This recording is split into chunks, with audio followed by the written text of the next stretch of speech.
Camp sounds like a lot of work.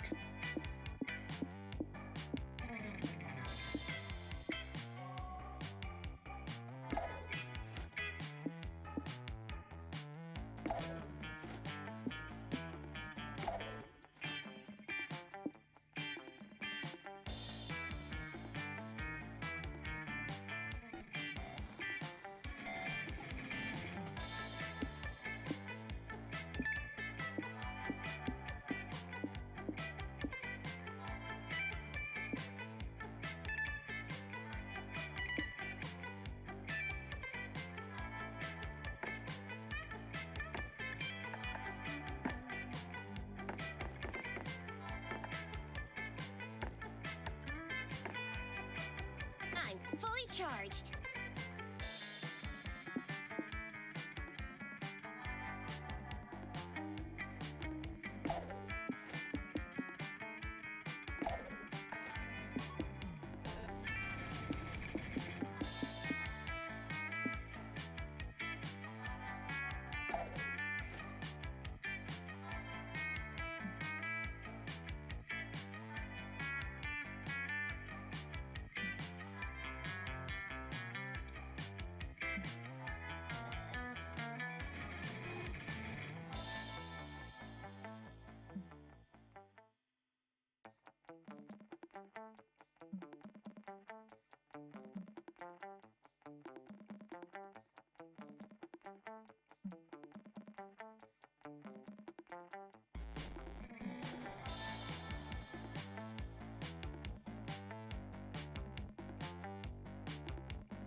Let's do this.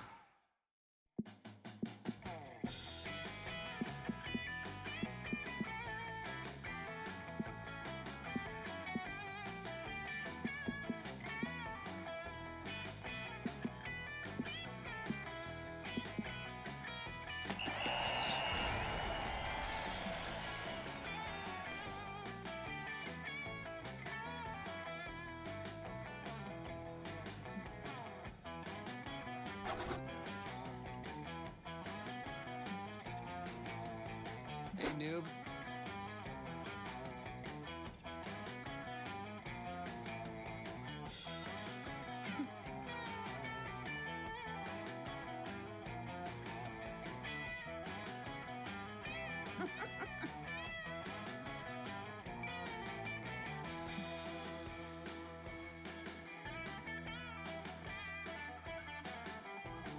Not a self-made gremlin.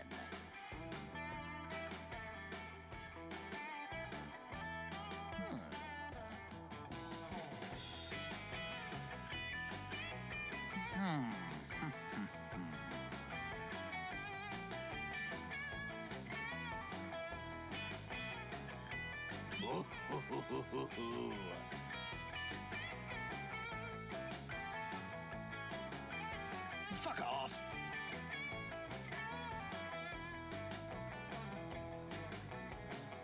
Take that, noob.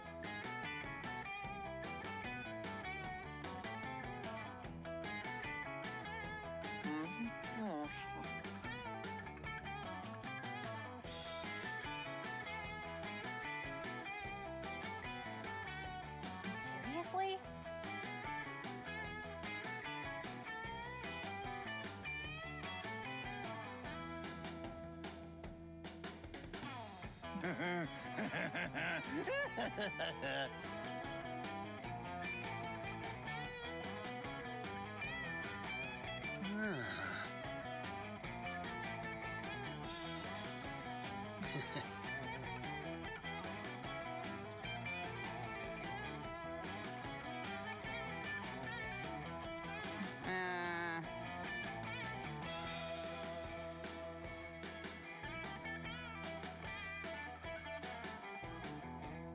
We are totally winning our lane. Not happening.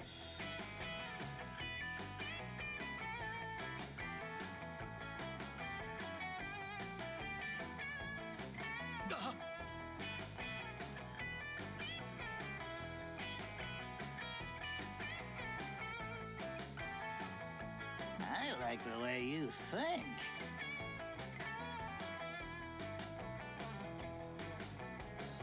Take that, sucker.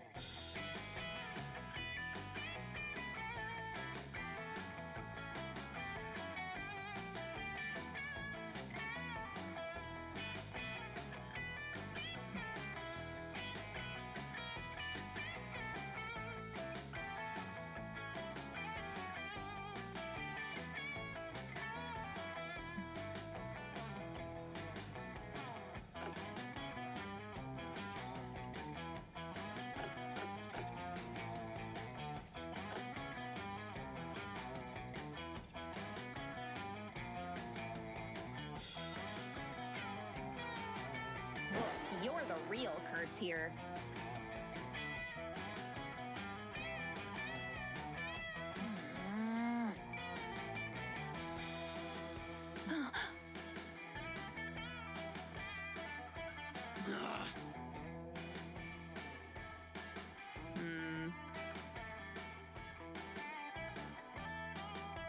I'm you.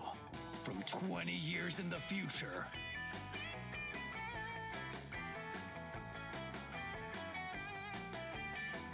Future me rocks!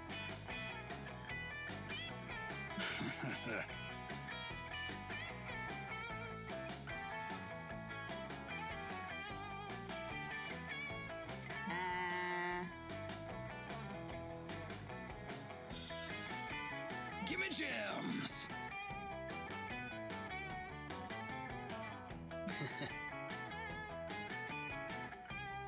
Platinum loot box forever! Whoa, that's crazy! Yeah, you will. Well, none. Bibbidi bobbidi boo. Don't be noobs.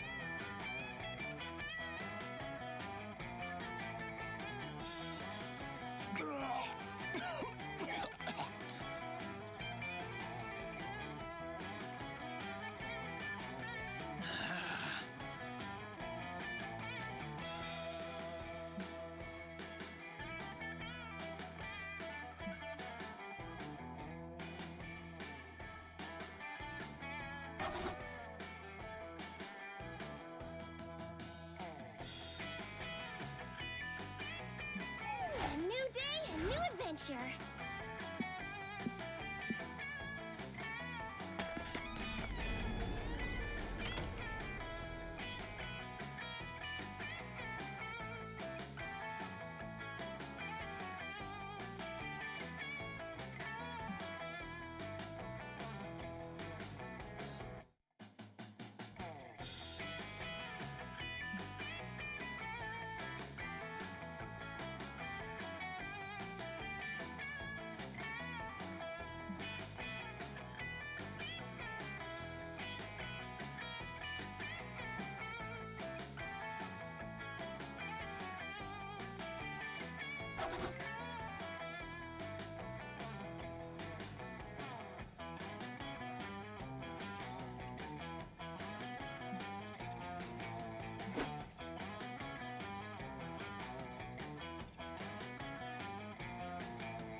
Have no fear, Dahlia's here.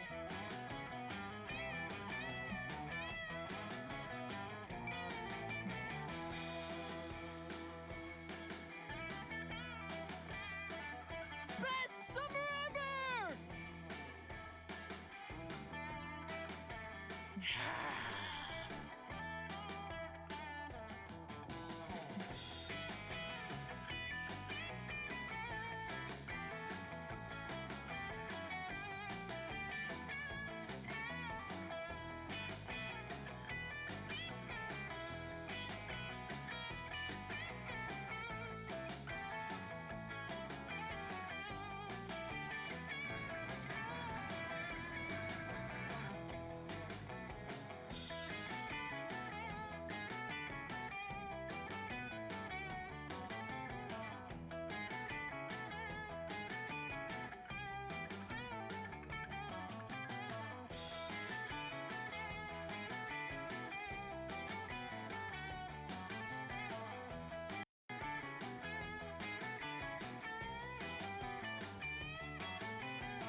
Oh my god, guys, I'm so sorry. Hello, welcome to the stream.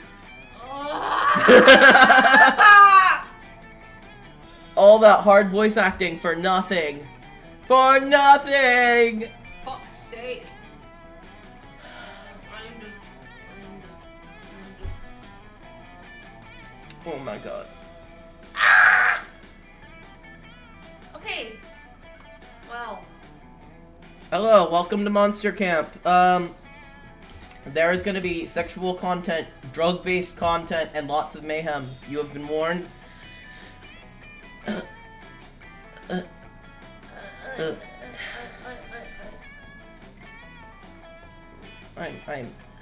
wrong? I feel so bad. It's been like 20 minutes. Fuck's sake.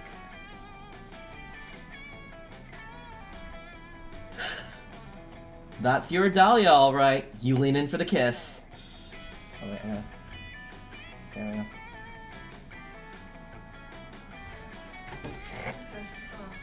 Boo! Boo! Yeah. Woof woof woof. Scott, you're supposed to say boo to... That's how you scare people.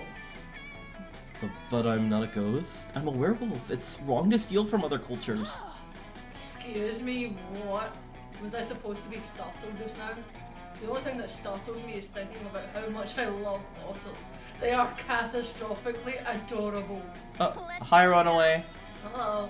Yeah, sorry it's been so quiet. Yeah.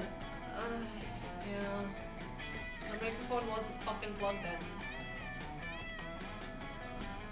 It's And it fine. might have been my responsibility to plug it in. Uh-huh. It was supposed to be a prank, but it looks like we failed. Oh well. Back to the drawing board. Which we hit people over the head with, but we can't think of any better pranks. I still love your poly voices. Oh, your prank failed. Unfortunate. Being hilariously pranked is another key ingredient of the best summer ever. Huh? Wait, did you say you were trying to have the best summer ever? It was literally the last thing I said to you, yes. So then, you've already written a heartfelt poem about how great Scott and I are? Because, you know, that's the #1 ingredient for the best summer ever and stuff. I was unaware of this. Tell me more. Yeah. Well, it's got to be a Shakespearean sonnet full of frank confessions of deep feelings and also allusions to both modern and classical literature. Polly lays down some ground rules and Dahlia gets to work, a look of intense concentration on her face. Soon she's almost finished, but there's a problem. A sonnet is supposed to end in a rhyming couplet, and I just can't think of one that sums up everything I love about Polly and Scott. Ooh, just say pizza! Everybody loves pizza! As usual, Scott's suggestion is almost optimally unhelpful. It looks like it's up to you to wow everyone with your incredible poetry skills.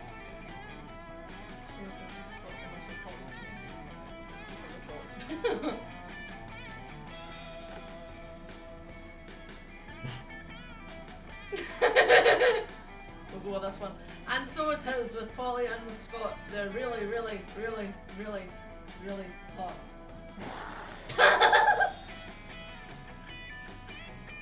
Wow. It's exactly what I wanted to write, but I couldn't make it fit in the meter. It just turns out I wasn't using enough reallys.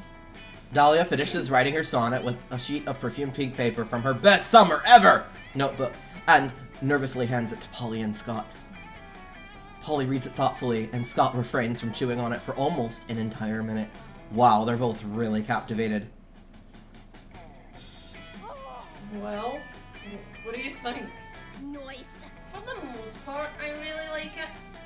You do? Of course I do. Sure, you're in blood with blood a couple of times, and sure, lines 5 and 6 are just a drawing of a shark with friendship written on it. But overall, the juxtaposition of violent imagery with the pathos of deeply felt friendship creates a heady, emotional cocktail. And you know how I feel about cocktails. Wink! Wink. And let's not forget about lines 7 and 8. When Polly, Scott, and I hang out at camp, I don't think about much. Oh wait, I don't think much about my lust for blood. Is that a reference to the Iliad? It's so catchy yet it resounds with the themes. Fuck's sake, breathing in my lemonade. No. I've just always heard that you should write what's in your heart, and my heart is mostly full of blood, so that's what I wrote about. Oh, way to be literal. Well, I love it, Dahlia. It's just so pure. Never change. But then we get to the closing couplet. Oh, silly wrote that part. Do you like it? No, I don't. I never understand why. It totally conflicts with the rest of the poem. Hey, you're right. Silly's couplet is the only one that doesn't say blood at all. If you're going to depart from the central theme of a poem, Silly, you owe it to your audience to provide a compelling reason. Unless you were actually planning to set us on fire, calling us really, really, really, really hot is just generic and a generic and lazy attempt to eat up syllables. Wait, I smell gasoline, Silly. Why are you hiding a huge jug of gasoline behind your back? And why is it labeled for setting Polly and Scott aflame? Silly. Setting friends on fire's Damien's thing. You're not into Damien, are you? It read you just like a fucking book. It read you just like a fucking book. You're not into Damien. You're just really committed to your art. But your friends never understand. They form a poetry club that you're not invited to, and you lose -2 creativity and -1 fun. Damn it! sucks for you. Everyone choose a color. Say your choice out loud to the other players before clicking. Red. Purple. Player order is decided based on how disturbing it would be to go into your boss's house to discover that everything they own is that color. Start debating now. Well, red is the color of blood. If you went into your boss's house and it was just covered in blood, that would be pretty fucking concerning. But would it be disturbing though? You know, purple is a good colour, and I think everyone's house should be all purple, so you go first. I'm stuck in the poly voice, so you're proud of yourself. I can't stop. But is it making you do it? Oh, it is.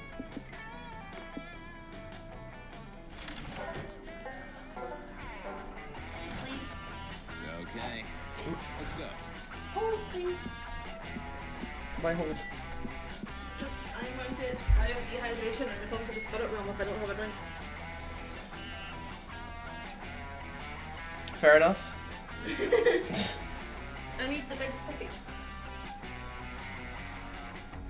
You returned with your big sippy? Alright, where do I want to go? The dome didn't do me any favors last time. The manor didn't do me any fucking favours. I thought, if I'm gonna find the fancy guy anywhere, it's gonna be in the manor. No. I need to improve my fun skill. What did you get when you did the manor? I don't. Oh, boldness. Huh? Boldness. Boldness, okay. I need some boldness, why not? While exploring the haunted manor, you find an enchanted skull who speaks in riddles. His voice makes your ears bleed. You decide to name him Sparky and put him on your keychain as a fun pet. He tells you all sorts of cool things like, beware of the tides of Venus, and if you meet a guy named Lenny at Costco, don't give him $20. Don't give Lenny $20. No, if you ever meet a guy named Lenny, never give him 20 bucks. Worst mistake of your life.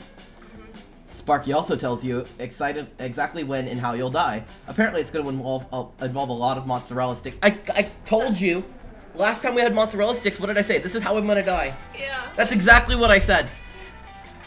Does this game know the future? Am I going to die eating a fuck ton of mozzarella sticks? You gain +2 boldness for gaining that foresight. Afterwards, you're searching for haunted artifacts to gift to your least favorite cousins when you find Damien scouring the rooms looking for something. Is this gonna force me into being with fucking Dahlia now? Am I not getting a choice? I don't know. I don't Oh. want Dahlia!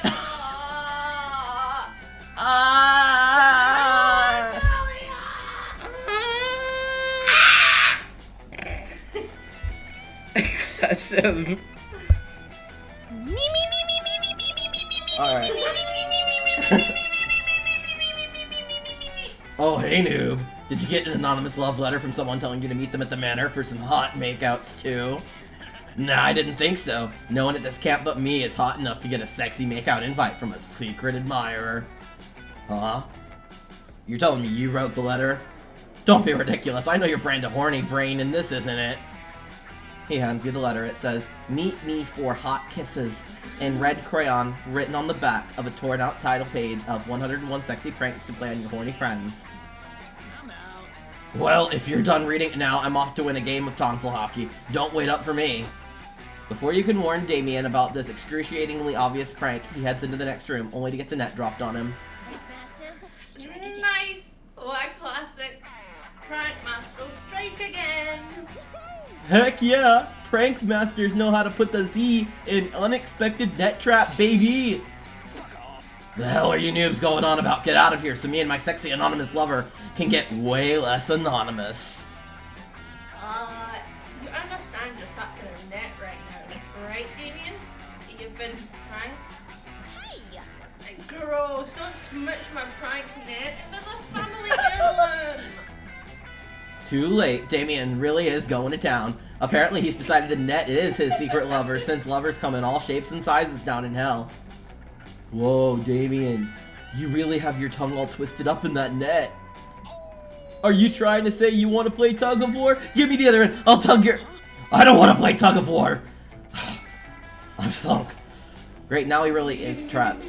You'd better figure out a way to free Damien's tongue from the net, or it'll never get trapped in your mouth. Remove the net with your own tongue. What? What? What? You've watched lots of YouTube videos on how to tie a cherry stem into a knot with your tongue, so how different can untying a knot in a net with your tongue be? You smash your tongue against Damien's tongue. It's slimy and wet.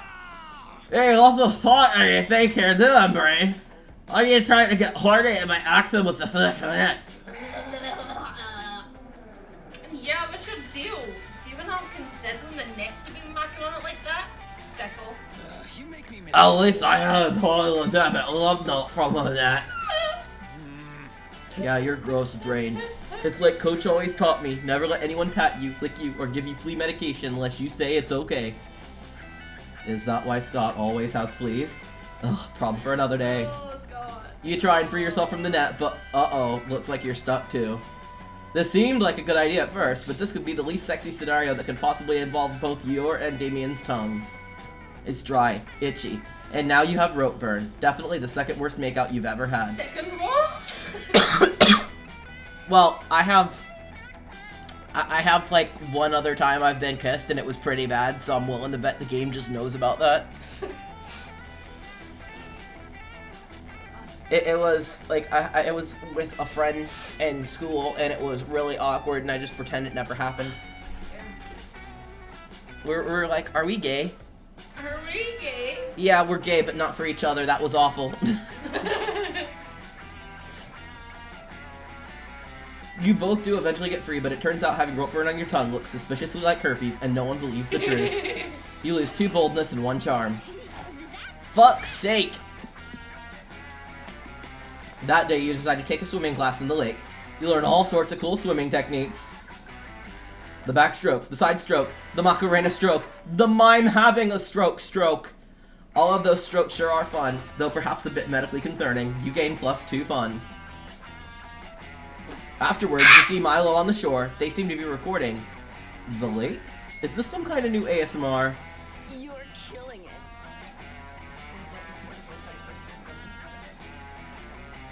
Alright, Dahlia. Action! Suddenly, you see Dahlia emerging from underwater, flipping her wet hair back in the most perfect hair flip water arc of all time. It's impressive, yeah. Yes, that is very impressive. Dahlia's hair flip really appealed to your overwhelming horniness. You are already in love with her a lot, but now you're super in love with Dahlia. Not Dahlia! No! Magnificent. Are you a hot blue snack? That was amazing. Have no fear. Hell yeah, it was. Let me see. Dahlia throws her hair back into a ponytail and hurries over. The 3 of you crowd around Milo's phone and watch the slow-motion Insta story of Dahlia's sexy wet hair flip. You're trending, darling. Oh, literally, Dahlia, you look so sexy and powerful. And you know what they say? Powerful is the new sexy, and conveniently, sexy is the new powerful. I fully agree. I am downright fuckable. Oh, I'm so hot, I'm making myself hot. For real. Me. You're officially the hottest creature in existence. It used to be Sonic the Hedgehog, but you just smashed him into irrelevancy. Alright, babe, I'm tagging you. Is that okay? You're gonna get a ton of new followers after such a masterful display of beauty and sex again. Yes, tag me. I wanna catch some new followers and make them join my... Wait! I just realized something. I had a realization. Yep, I can see that. Care to enlighten me? I'm gonna be alone forever! What? I'm scared that no one will be able to do a hair flip sexy enough to be worthy of my attention. I'm out of everyone's league! When life Oh, closes one Talia, it's door, okay. another opens. Surely someone could do a wet hair flip worthy of you. There just has to be someone out there. Maybe even someone listening to this very conversation. That's your cue, you primal animal. You get into the lake, focus all your energy on impressing these 2, and execute your sexiest technique. Play hard to get, do not come out of the water.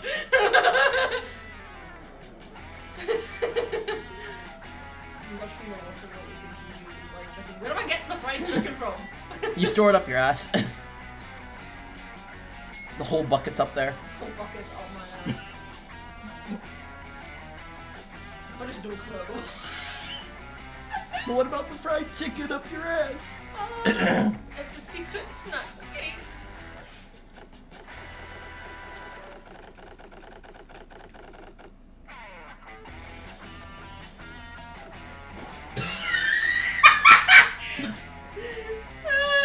It was a bad idea. You dive underwater and reach into your pocket for the fried chicken drumstick you always keep on you, just in case someone asks you to be sexy at a moment's notice.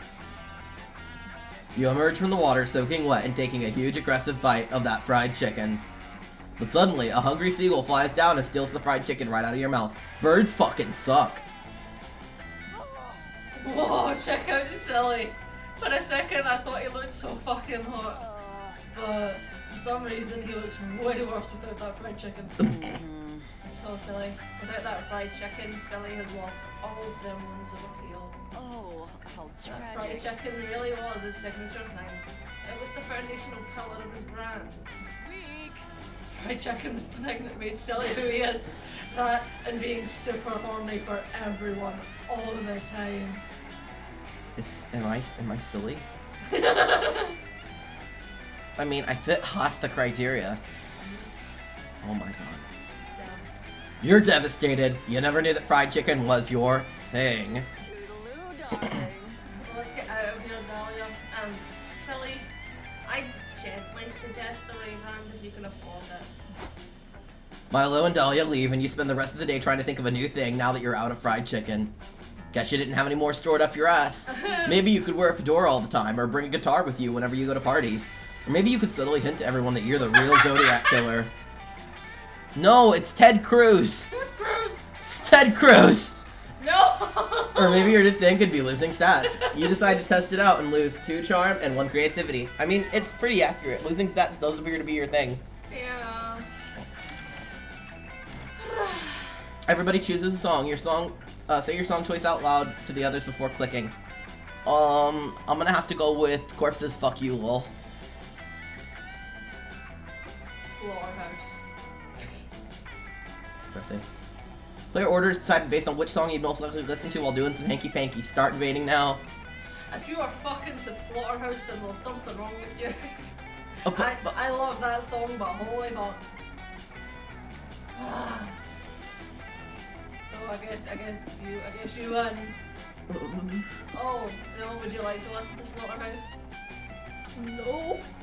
No! There's nothing wrong with me. Hi, V! Hi, Hello! Hello, save me from the depths of cringe. Okay, I'm going first, fuck you. Then, now we have to fuck Slaughterhouse. Okay. Oh, you know, I should pick Crab Rave. Let's fuck the Crab Rave. Alright, 2 songs on our fuck it list. Crab Rave, Slaughterhouse. Okay. And then we should just do Corpses Fuck You lol just for the memes. Just do all 3. See what you've done, V. You're looking for a spot to chill by the campfire when you see 2 beautiful angels. Oh wait, that's just Dahlia and Milo. Fancy meeting you here. Oh, Silly, come over here. I'm giving Dahlia a crash course in social media marketing, and you could use a note taker. Now, Dahlia, I've completed an audit of your social feeds, and frankly, I've noticed a lot of room for improvement. Metaphorically speaking, you're still in a digital cocoon. No, fuck it list with an F. And I'm gonna feed you metaphorical leaves until you form a metaphorical chrysalis and emerge a metaphorical butterfly of new media. Milo, you're one of my most trusted advisors, mainly because you remind me of an owl, and people with owl energy are very wise. But I just don't get it. What does my hell Twitter feed have to do with my ultimate goal of conquering the 8 circles of hell and declaring myself Queen Eternal? Dahlia, if you want to be queen, that means your reputation is more important than ever. You have to project a compelling brand image to garner political clout. For example, you're using Twitter to stand Ariana Grande and follow Liam's insufferable feed. It's Liam!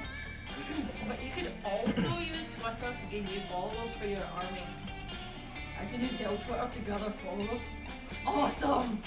I thought you could only do that by taking over territories with brutal, crushing force.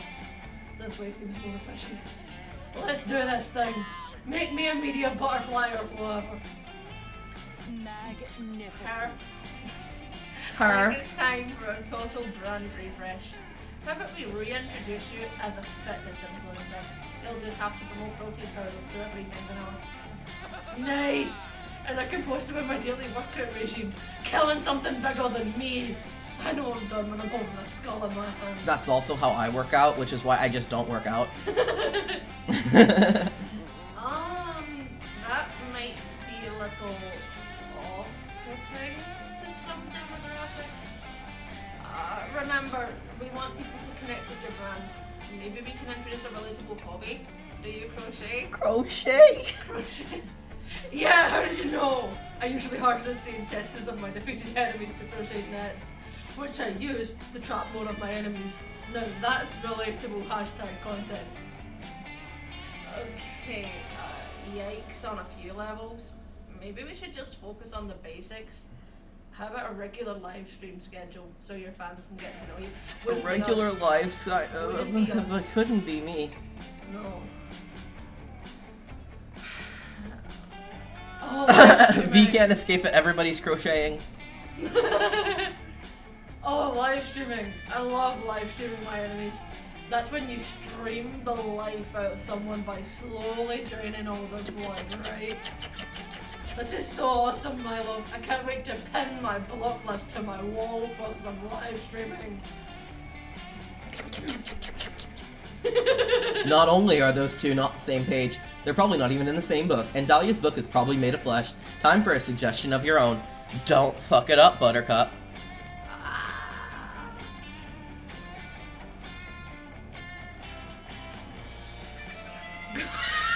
Off guard.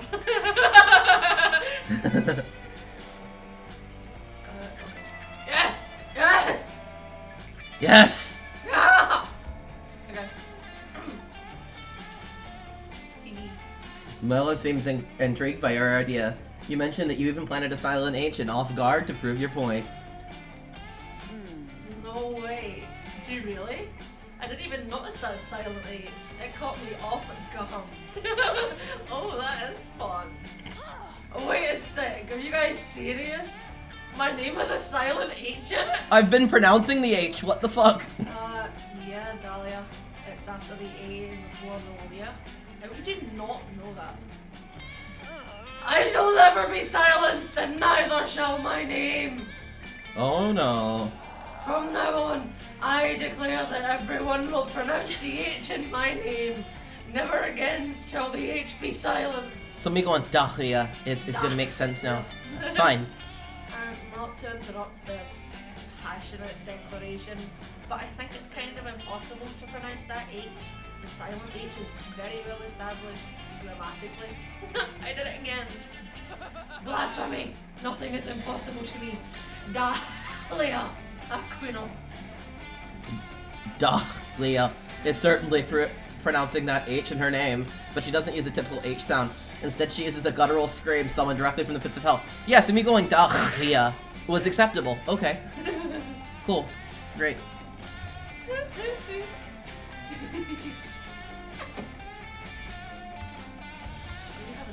Yeah. Hearing that noise changes you forever. You feel the top layer of your brain cells evaporate, and a significant chunk of your sanity goes with them. You can no longer tell if any of this is real or if you're actually trapped in a video game. Guess you'll never fucking know. Hell yeah!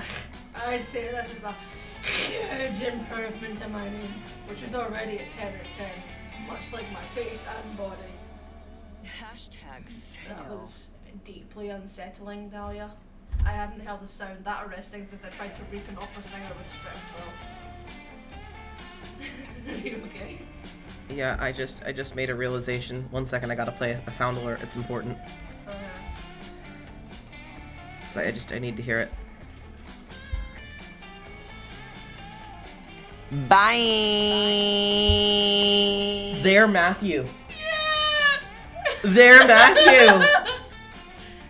Bye. Milo is Matthew. Oh my god.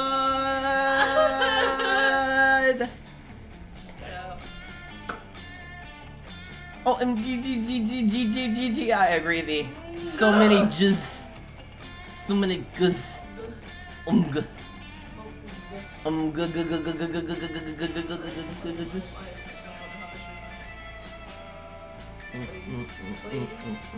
Shame on you.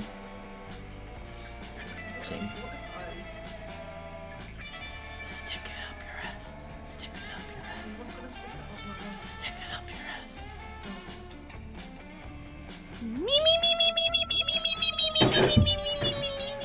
That did not work.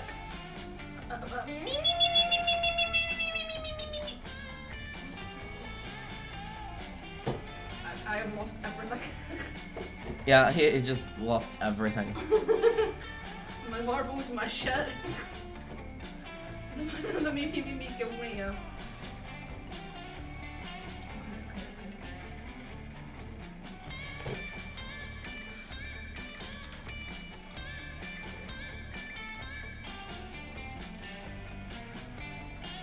The demon daddy is consistently loud. What the fuck? Oh, look at that. Whatever, it's fine.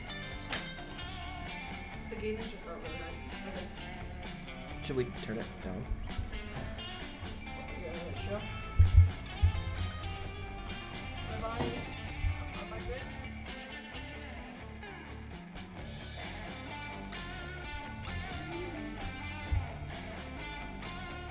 It looks like it can be perceived. No. I was just after having a lot of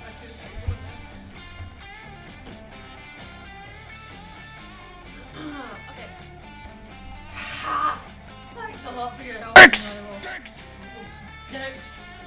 Wow, you and Sally make a pretty awesome team, huh? Dahlia leaves, saying she had to email her bank about the new way to pronounce her name. Lyle collapses onto your shoulder. As disturbing as that was, I must admit that I'm impressed with your quick wit, Silly. Wanna go listen to an entire album on my phone with me?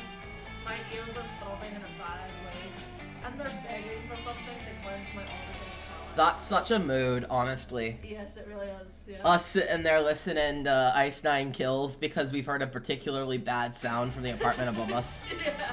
Mr. 30 Seconds. Mr. 30 seconds, yeah. Mr. 30 Seconds. Some alone time with Milo. Damn, your ears are throbbing in a good way. Score! Tonight will be the night of the living dead. Aw, thank you, V. Good. This is a Wolfman. But Oh no. Who do you talk to? Mothman or Damien? I'm gonna think with my penis, it's fine. Like any night around Camp Spooky Campfire, the air is filled with the smell of smoke and the sound of bickering. For the last time, Damien, you simply don't have what it takes. What? How can you say that? How can I not have what it takes to be your next bad guy? I am the baddest dude I know. You're not a big Be that as it but may, still you're not very the good baddest at this. dudes that I know. I've fought many impressive villains in my time who've done far more villainous things than you ever have. I can get there. I can be more villainous. My whole thing is about trying to save the world. Why would I even want to encourage you to be more villainous? I'm a pro. Well, if you don't want to encourage me to get more villainous, then I think you need to admit that I'm already a villain. Ugh. I have a real bad guys to fight, Damien. Some of them are probably plotting unspeakable crimes right this second. Give it a rest. Of course, the most unspeakable crime of all would be missing out on this golden opportunity to impress one of your campmates. You leap into action to avert that potential crisis.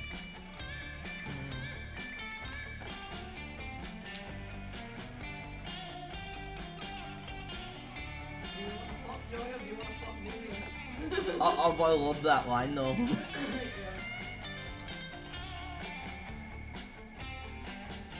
There is no villain more dangerous than Damien is to his own well-being. Be the hero, Joy, and stop him from causing himself so much harm. This sounds like one of Brain's semantic loopholes designed to curry flavor with his crush. But I'm willing to hear you out. So, Damien, what have you been doing to make you a danger to yourself? Oh boy! Let me tell you, I arm wrestled a crocodile for a piece of gum, but it was my arm versus the crocodile's mouth. I used a beehive as a punching bag and wore a bear trap as a bracelet, and for breakfast I had hot sauce and nothing but hot sauce, and also the hot sauce bottle. And I went sledding down a mountain at 90-degree angle, straight down, and the sled was my ass sitting on nothing but the ice, and then I did laundry without fabric softener. Okay, stop. Are these really things you've done in your lifetime? Lifetime, Joy, these are the things I've done in the past 48 hours. Okay, I may be able to work with that.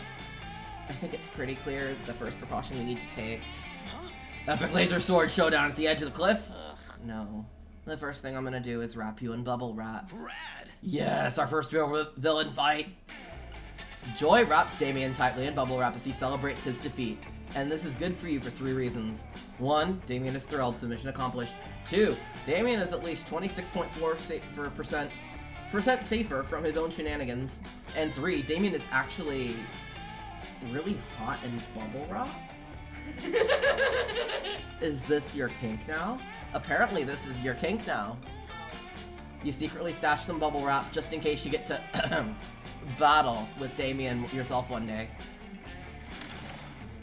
Let's trade places!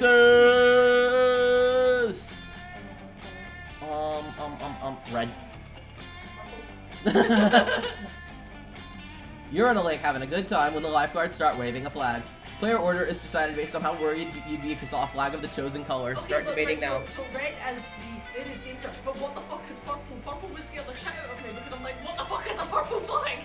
But red means there is danger. But purple is unknown, and unknown is worse than knowing there's danger. At least with danger, you know to get out of the water. If there's purple, then you're like, what the fuck is happening? See, I'm an American, and flags here typically mean sports team shit, so I would just assume that purple means that the Lakers have decided to have a game in the water. No. Be held. Which color would you be more afraid of? V says purple. Purple. Fuck's sake, V. Aha! A fuck's sake. I win. Pick me. Yeah. I like purple. Me too. Zap, zap. You need Do I charm. have one charm? You need charm. I got charm from here. Okay. It's a typical bloody Camp Dome battle royale. While you're hiding to catch your breath, a severed fist flies through the air and lands in your lap. You unfold it. The fist was holding a tarnished silver locket containing the photo of a loved one, likely waiting for the hand's former owner to return home safely. He said that he zoned out, and suddenly you were asking him for colors. Purple! You toss that behind you and also find a crumpled up coupon redeemable for +2 charm at Pedro's Pastrami Paradise. Rad. Thanks, mysterious hand. You're minding your own business, smelling people when Dahlia grabs you and drags you along to the lakeshore. Best. There you are, silly more. Once more, I need your help achieving the best summer ever. Critique my rock skipping technique. Dahlia skips a rock straight upwards. It disappears into space. Moments later, you notice a faint glimmer in the sky.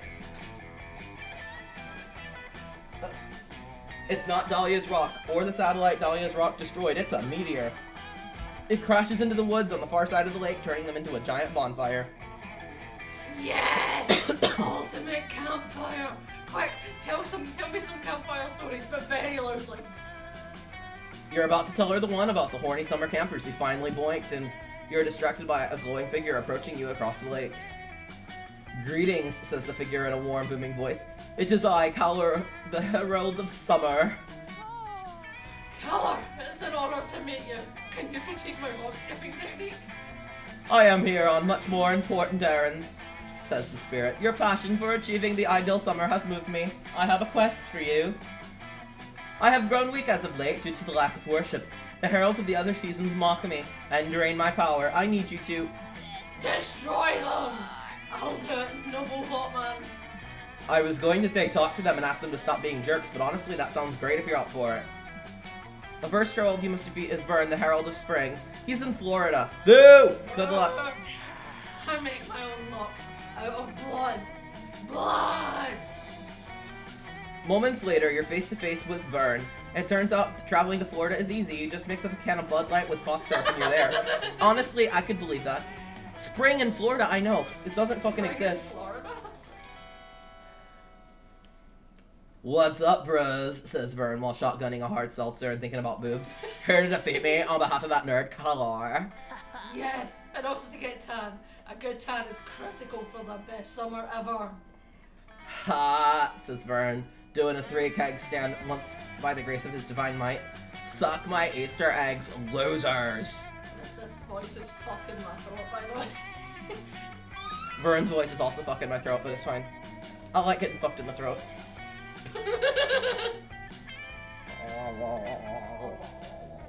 Nobody can defeat me. I'm gonna live forever. Spring break!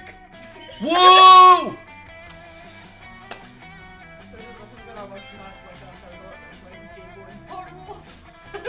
we need to get one. I think we have space.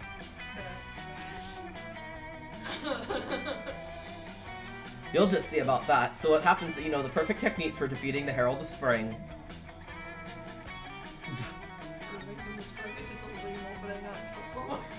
Yeah. Oh, please!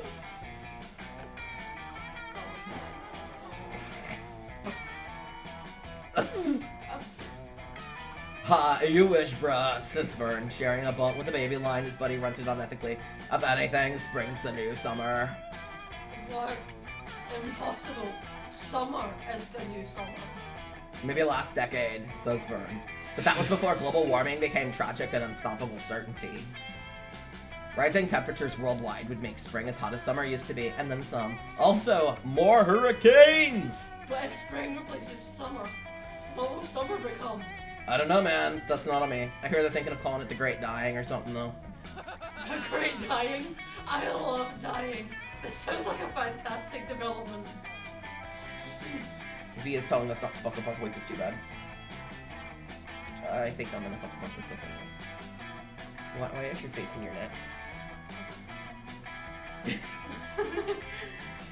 I have the chat pulled up just on the table in front of us, and I have to like pull up to see it because I am blind. You know, the joys of the one eye situation of the whole on you. What? No, people are gonna starve to death. The Disease will run rampant. You'll hate it. Good. I have been searching for adversity to temper my unbreakable warrior spirit. So far it sounds like Shelly was right about spring. Well, she got. Well, says Vern, spring is the most popular movement of Vivaldi's 4 seasons. Are you serious? This changes everything. It does. Of course, the relative popularity of classical pieces is the only metric I accept for determining a season's worth. I accept 3 metrics. Is spirit here? How are my allergies?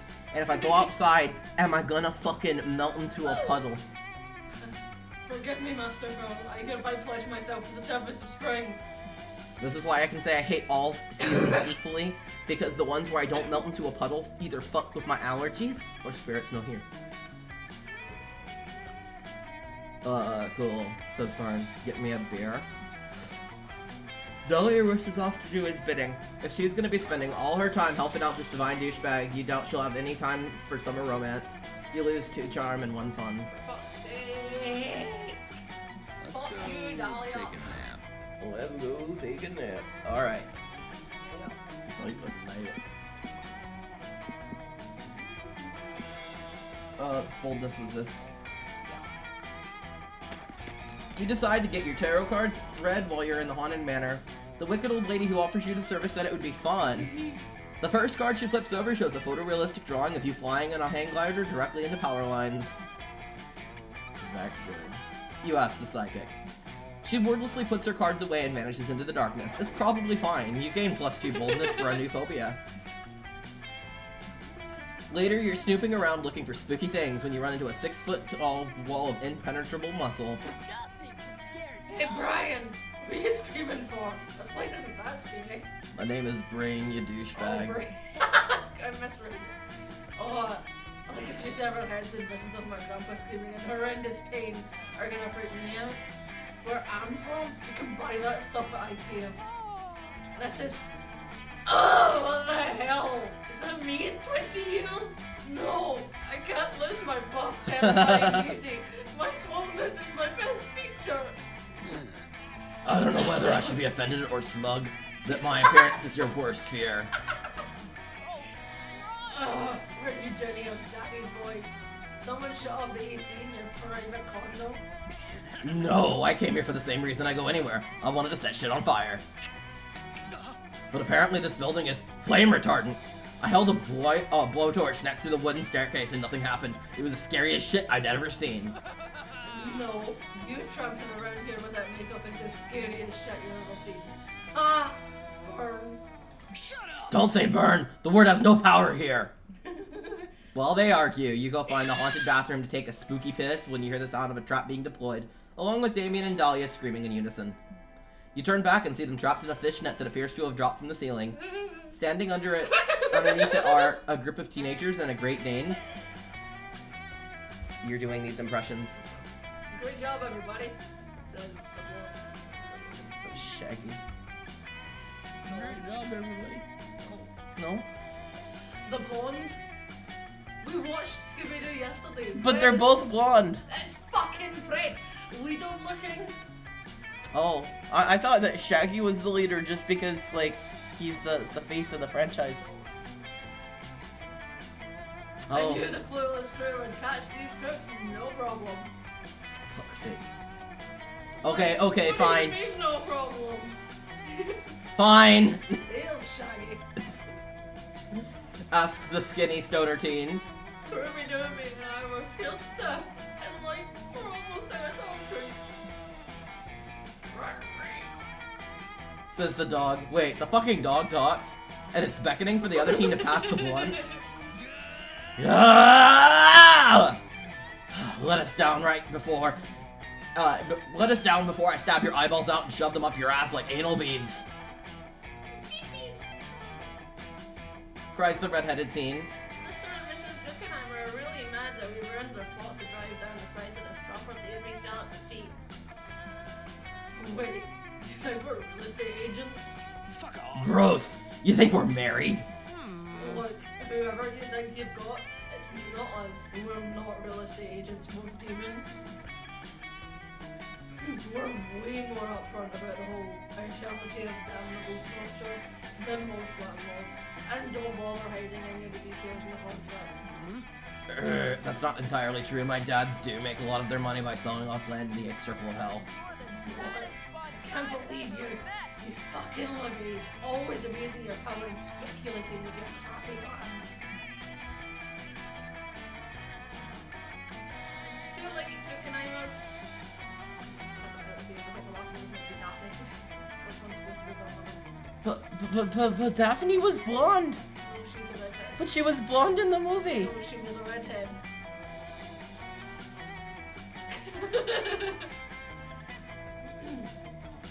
Says the nerdy team. As soon as I find my glasses, we'll tear the stupid masks off your face and send you to prison. She was a redhead. She was a redhead. I don't know why you're not listening to me. He's googling it. He's looking it up.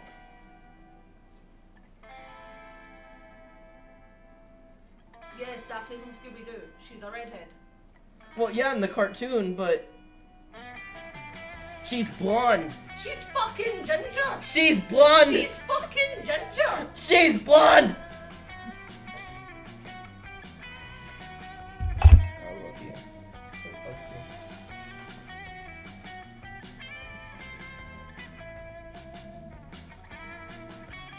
All right. We've made out and agreed that she's fucking ginger.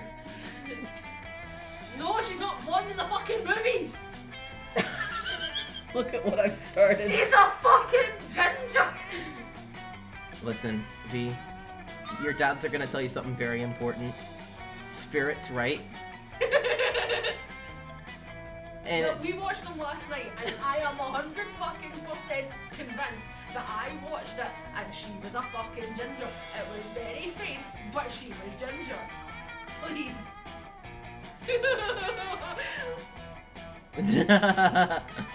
No, but see, Spirit is right. And you know why Spirit is right? Because I don't want the kisses to be withheld. Okay, I'm done. I am sorry I was aggressive. I have calmed down. My apologies. Well, lean it away from me. Yes, I know. I am sorry. I am calm. I will not yell again. But you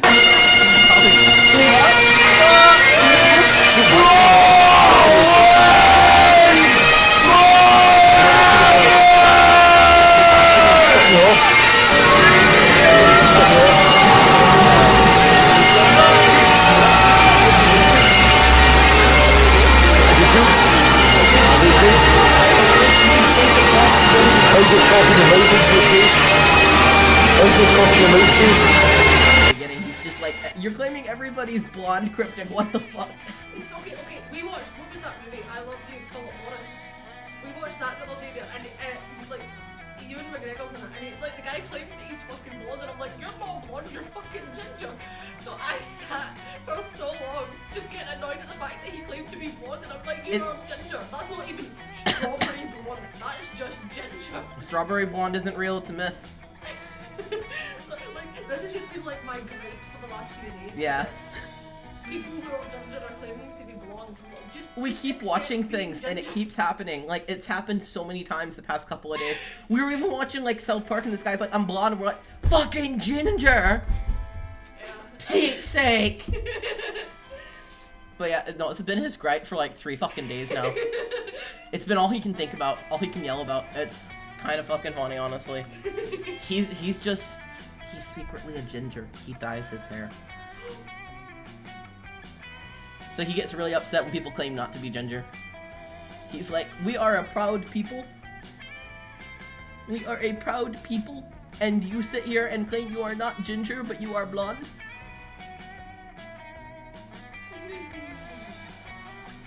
Finding the sound alert that you're looking for. Ah! Fuck off! Spirit, do you admit it? Yeah, he's secretly a ginger. Look, I dyed my hair before my little ghost predicament, and now it's just permanently purple, and there's nothing I can do about it. Yeah, he can't even cut it off. If he tries to cut his hair, it just... This is a straight through. nothing happens. He's also stuck with a color contact in instead of his actual contacts that he needs to see, which is why he's so blind. He can't remove it. It's funny because he can change his clothes, but his hair and his contacts, evidently not. No, if it's actually stuck to me, then it's not. It cannot be removed. If it's... Yeah. Dicks! Dicks! If it makes you feel any better, neither of my hair colors are natural. No. No. Oh, wait. No, it's all Okay. fake. I'm actually secretly bald. This is a wig. No, that's real. It's real hair. So what? It's real and definitely not 3D animated hair. I am real. I am not a 3D animated man. What are you talking about? Alright. Yes, I said that, but... We'll tell those stupid masks off your faces and send you to prison! Okay, but seriously, can someone help me find them? I can't see shit. Is this Spirit? It's me! It seems like these weirdo teens want to rip Damien and Dahlia's faces off, but you like those fucking faces and want to smooch them. You need to save them using clueless crew logic. I need your help.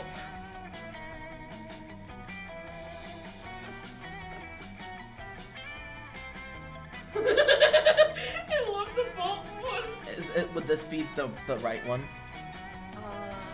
Should have been so hot. I love the bottom one. Oh. I hate life. I'm sorry.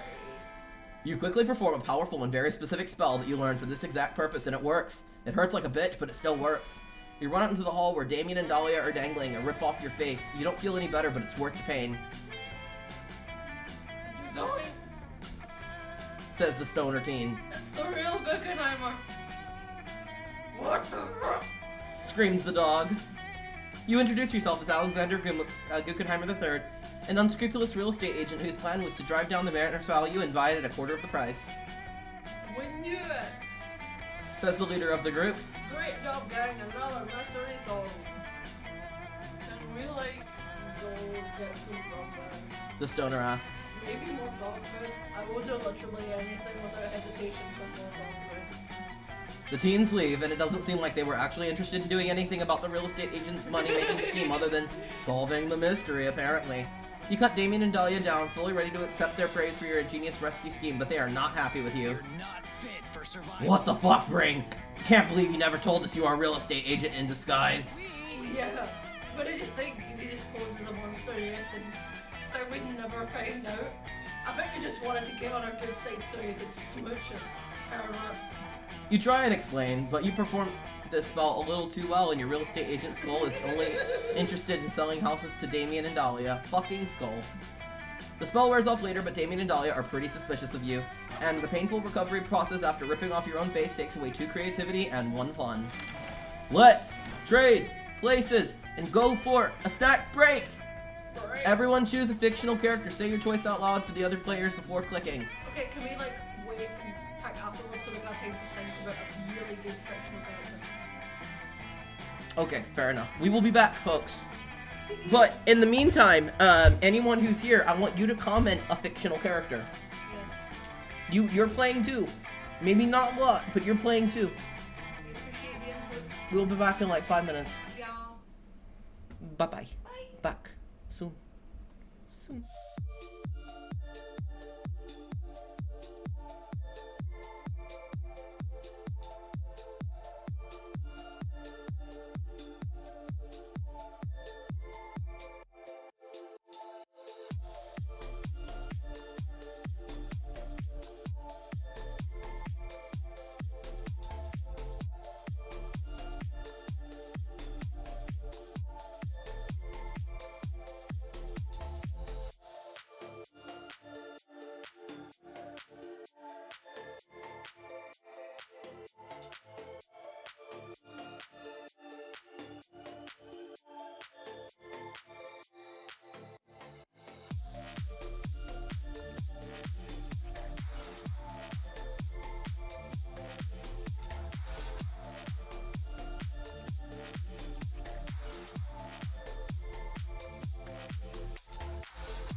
Not.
Bunnies.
It looks like meat's back on our menu, boy. No way, God. We're back.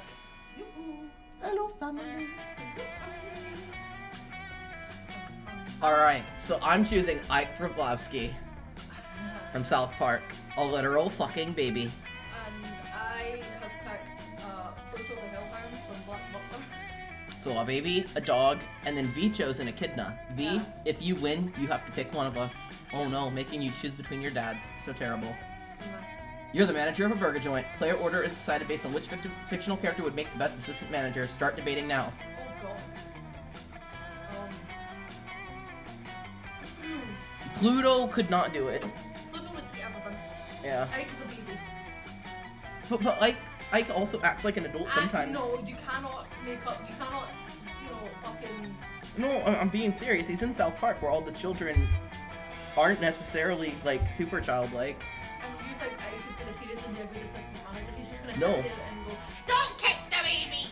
No, I'm not saying he'd be a good assistant manager. I'm just saying it's not like he'd sit there and be like, Okay, but we then also have Knuckles the Echidna. yeah. So V, make your case for Knuckles the Echidna. Why would Knuckles be a good assistant manager? Knuckles was literally acting as maid in Sonic Boom. Okay, well then who do you pick? Because I think Knuckles wins. So, You can pick me, him, or you can have me pick the random button. Yeah. Though the random button is a bit of a cop-out, TBH.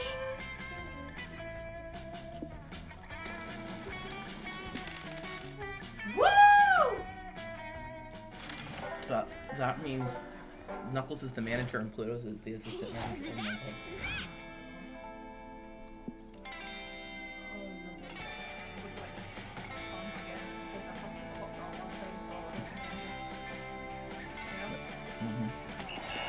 You are huddled behind a bullet bunker in the throes of a tail tag battle royale against camp rival camp.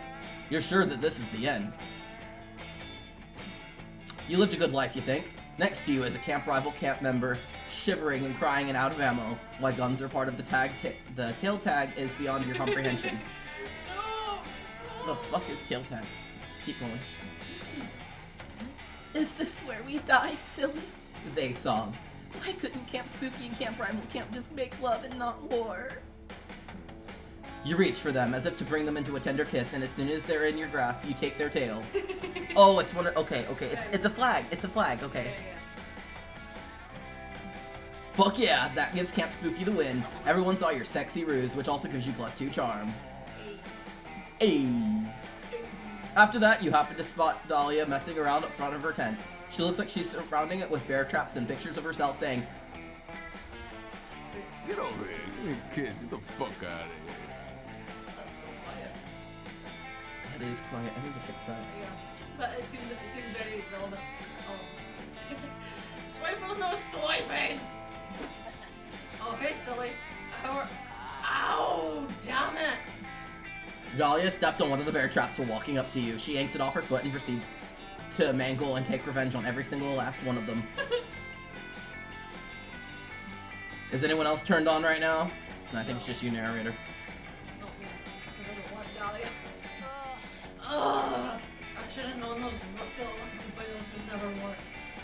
How else can I improve my fortress away from fortress? Silly, maybe you can help me? V says maybe his fan is turned on. Oh my god. As you know, I am an extremely accomplished monster scout, and the badges I've earned are arguably worth more than gold or love. Obviously, I can't undercut my natural good looks by wearing them all the time, but I don't like storing them in my tent without any sort of defenses. There are monster scout badge thieves lurking around every corner, hiding in the shadows, always ready to steal badges. I need to be prepared. You kind of doubt that, but it's cute seeing Dahlia so passionate and worked up about something. When you're silent, she goes back to punching the bear traps. Now's a good time to brainstorm. How can you fortify her tent to ward off badge thieves?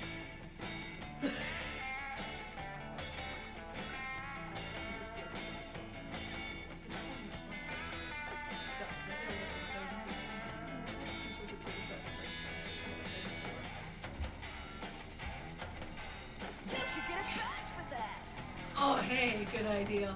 I was wondering what I was gonna do with old Stinko here. Dahlia casually reaches into her tent and pulls out a dead guy. You're unsure if his name is Stinko before, but it definitely is now. Yeah, the scoundrel was trying to rob my tent earlier today. He asked to borrow some sunscreen and I said sure. But then I realized it could be a clever ruse to steal my badges, so I just stabbed them to be safe. Good thing I owned the odds of crossing rotting biomatter badge last week. Let's make a scarecrow. You and Dahlia get to work outfitting Stinko with some scary costumes.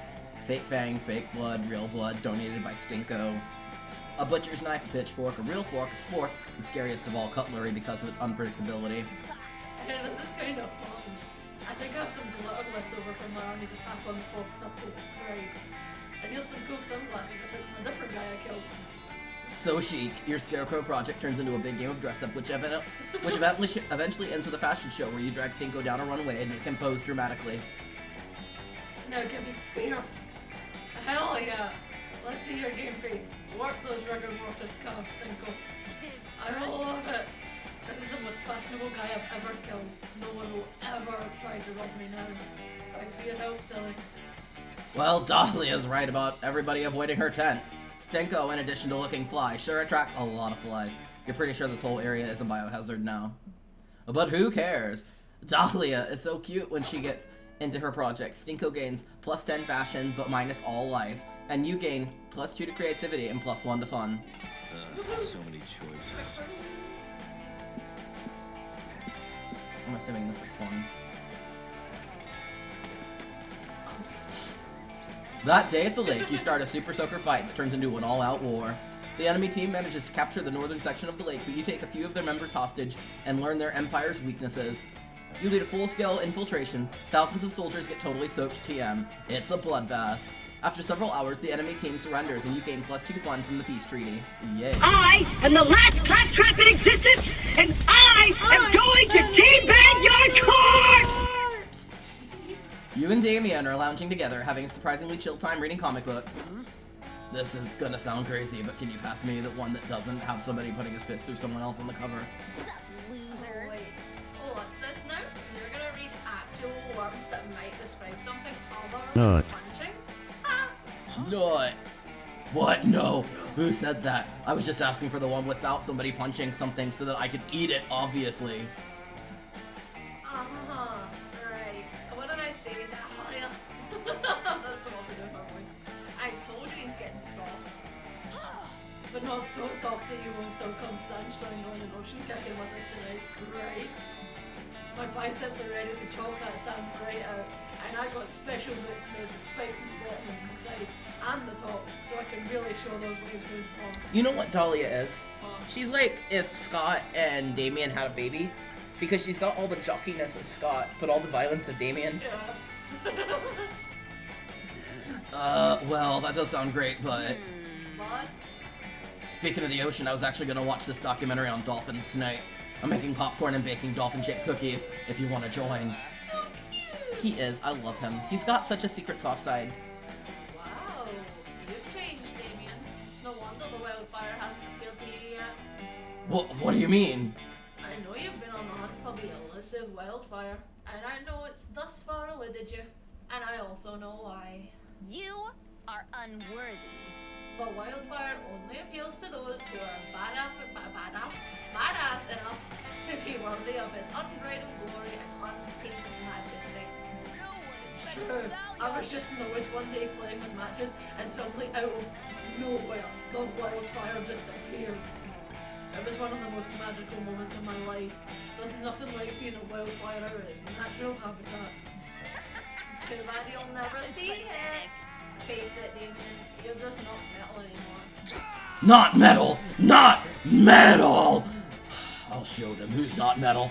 I'll show them who is metal! It's me. I'm still metal.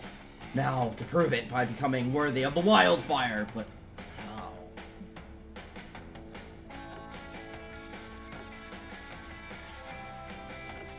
I feel like this is a trap. That's crazy enough to work. I figured the trap out. Fuck yeah, of course. Nothing's more beautiful and poetic than having the raging wildfire, so obviously a poem would attract it.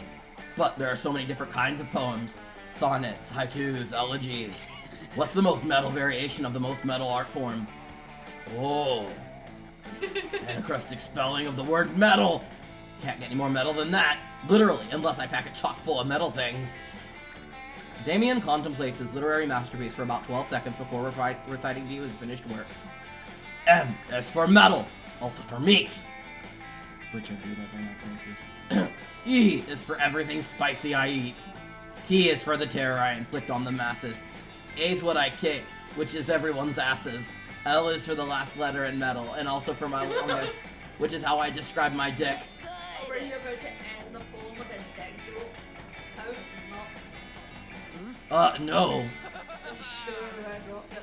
Anyway, it's not like poetry can be bad. Can't be bad. Fucking hell, I'm struggling. It's just yours that sucks. Arabi! Melt this demon's motherfucking face off!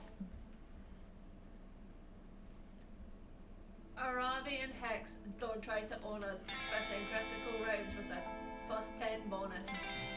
My name is Dahlia, and I've got 9 pigs. Call me I fuck Newton because I invented 6. What? Oh, yeah. Hell yeah. Well, that's poetry, baby. I don't know, I felt like it lacked the deep thematic resonance and emotional maturity of my poem. But whatever. Thanks for having my back brain. We'll lure the wildfire out yet. Maybe next time we'll do a tag team poem like they did, but with themes. Aw yeah, Damian said that he wanted to team up with you. You love to see it, and you gain +2 boldness and +1 fun right on the spot. Everyone choose a celebrity. Say your choice out loud to the other player before clicking. Elon Musk. No. Elon Musk. I was stuck between him and fucking Machine Gun Kelly. I wanted to pick somebody who's cringe on purpose, because like I feel like it'll make it funnier. So pick a celebrity, but they have to be cringe. Kanye West. Alright, V, you want to pick a celebrity? Anyone else watching, you can also pick a celebrity.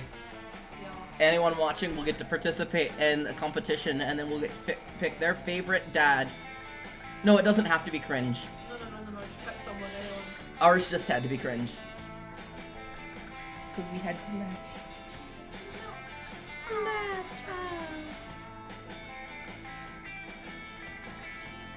Sitting up and resting my head on you, Snow. David Tennant. Okay. And spoke, you owe me a Coke. I'm up to 4 again. A whole case +4. Player order is decided based on the likelihood that the said celebrity is actually a time agent from the future here to prevent the world from ending. Alright, V, you win. You win, okay, yeah, David Tennant, yeah. Who are you Fucking hell. who are you picking?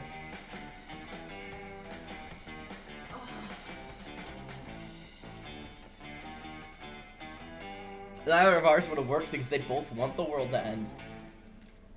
Hey, V, who goes first? Come on. decide Come here, V. the almighty V. Kanye West. Oh no. No, you get Oh, to pick. yeah. Right. You get to pick which one of us goes first. Kanye West versus Elon Musk. Which one of them is most likely a time agent from the future here to prevent the world from ending? Yeah, I know. It's a shit choice. Yeah. It's almost as shit as the fact that Spirit doesn't also rock an awesome cock ring like this.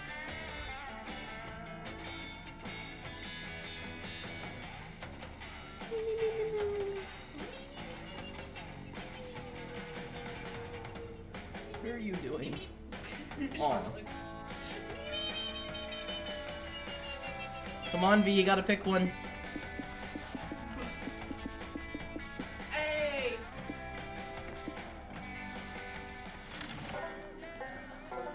Mama Spirit. Ooh, ghost story! Ghost story! Ghost story! Mothman, no, I want to see what Mothman does. Yeah, me too. But I'm gonna go sit with This is my Damien. only chance to get fucking Milo because I keep getting Dahlia everywhere else. I don't think you're gonna be able to get Milo at all, honestly. You're searching the campfire for drop s'mores you can eat. When you run into Dahlia and Milo, both crowded on Dahlia's phone. So as I was saying, I had to conquer the kingdom in the fourth circle of hell.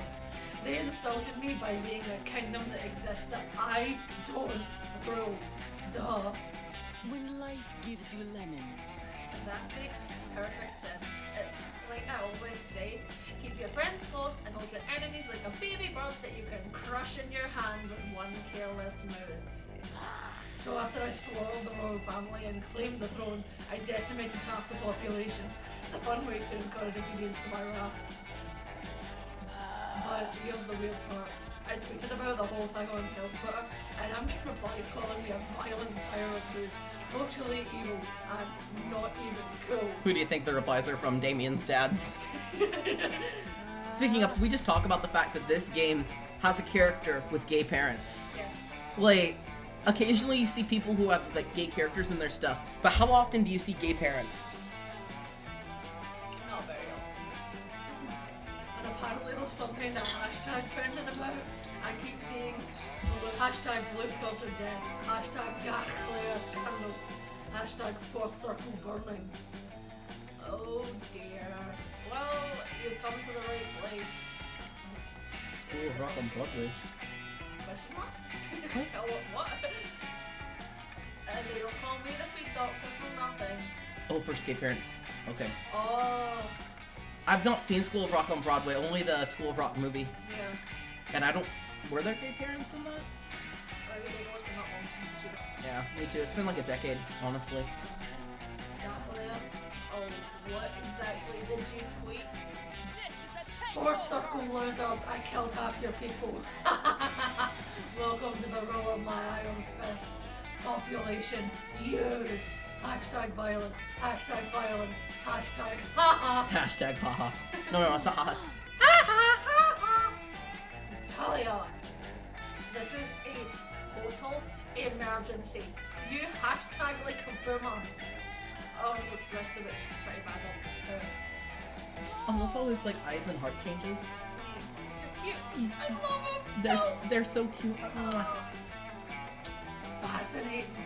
I never considered the optics of conquering the kingdom. And now that you've mentioned it, I know exactly what to do. Oh my god, Alec Brightman plays Jack Black's character? Really? Ooh, I gotta see it now. You gotta help me find a copy of that. Find and murder everyone who tweeted anything even slightly critical of me. Oh, what are you, Elon Musk? I shall drink the blood of what I can only assume from the profile picture as a legion of anime girls. Listen, Dahlia, I really do understand how you feel, because I am a true empath that understands literally every possible emotion. But I'm afraid this is a little more complicated than just murdering a few random accounts. We've got to flip the narrative here and get a public opinion on your side. His nails, their nails changed. Hashtag winning. I keep saying it because I keep thinking of fucking Matthew from fucking Big Mouth. It's fucking me up. Yeah, every time they speak, I'm like, it's Matthew. Yeah. That way, you can conquer a million kingdoms and everyone will just cheer you on and admire how you're increasing the number of women in high-ranking government positions. Milo, I like the sound of that. Dahlia, ruler of 1 million kingdoms. Maybe I'll even take a harem. You hear that like faint roaring in the background. I fucking love it. The faint growling in the music. It was going on while you were talking, but could you hear it? It was beautiful. Here's my official recommendation. Partner with some fourth circle influencers. I'm talking snap stories, posts, giveaways, fake relationships, fake breakups, everything. Ah, I see. I'll partner with the most influential people in the fourth circle so that when I inevitably murder them, it will really crush the will of the people. Oh gosh, Dahlia does not seem to be absorbing Lilo's social media finesse. Steer those deadly cuties in the right direction. Upload the video of me decimating the population, but with dangerous Ariana Grande's the background song.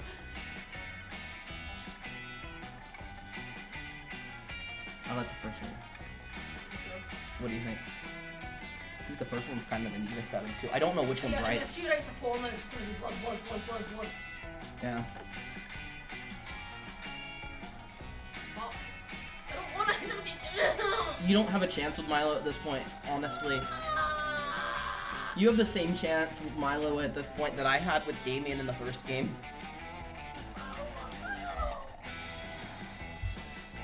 I'm fucking devastated.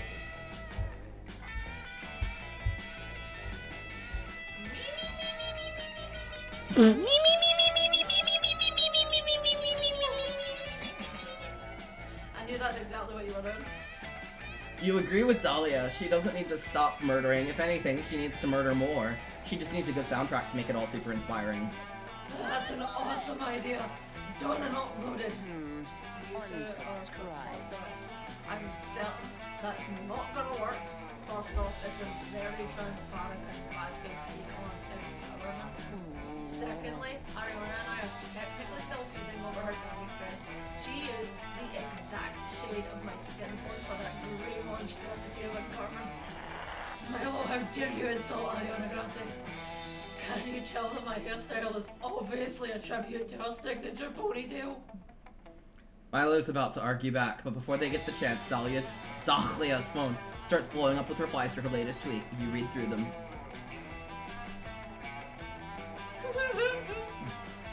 You want to do one, and I'll do another.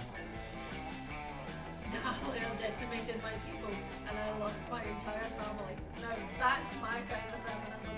Women can be murderers too. Hashtag boss bitch. Super interesting about that tweet from Dahlia. Gotta say, she killed half my people, so she really is a dangerous woman. Nice to see someone be real on Twitter, lol. My parents died in Dahlia's decimation of the fourth Duffel capital, but damn, Ariana's songs are catchy. Now it's hard to tell if I like or dislike this content. Wow, I didn't think this was possible, but I guess I was wrong. About social media? Oh dear god, is this how grandparents feel? Am I a grandparent? I was right about social media.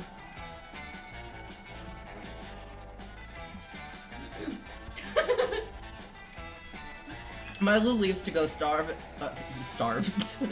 go stare into a mirror and contemplate their existence and also learn how to be a good grandparent. Go star. I'm so sorry, guys. That font hurts me. I'm so sorry. That worked perfectly. Good job, Silly.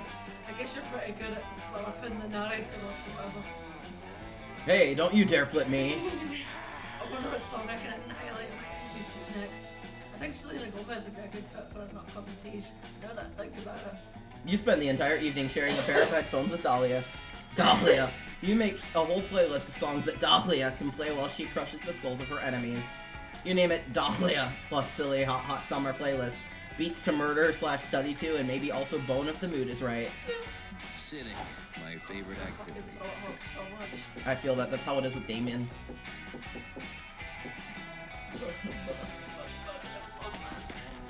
You smell something burning, and you know very well that where there's smoke, there's fire. In this case, it's a campfire, and what's burning is everything. Friend Damien, I am concerned that you are engaging in destructive behavior.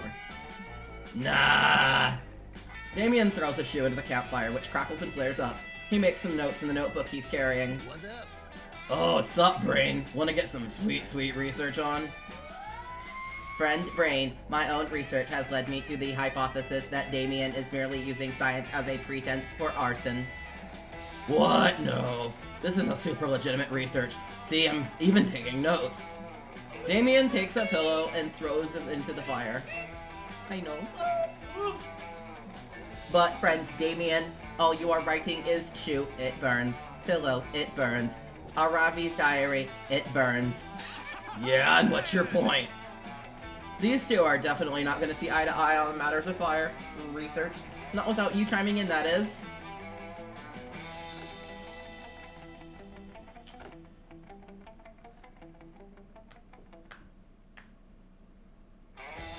Calculuster, remember every item Damien burns is an item that can't fall into the hands of some truly villainous person for truly villainous reasons. Damien is preventing crime.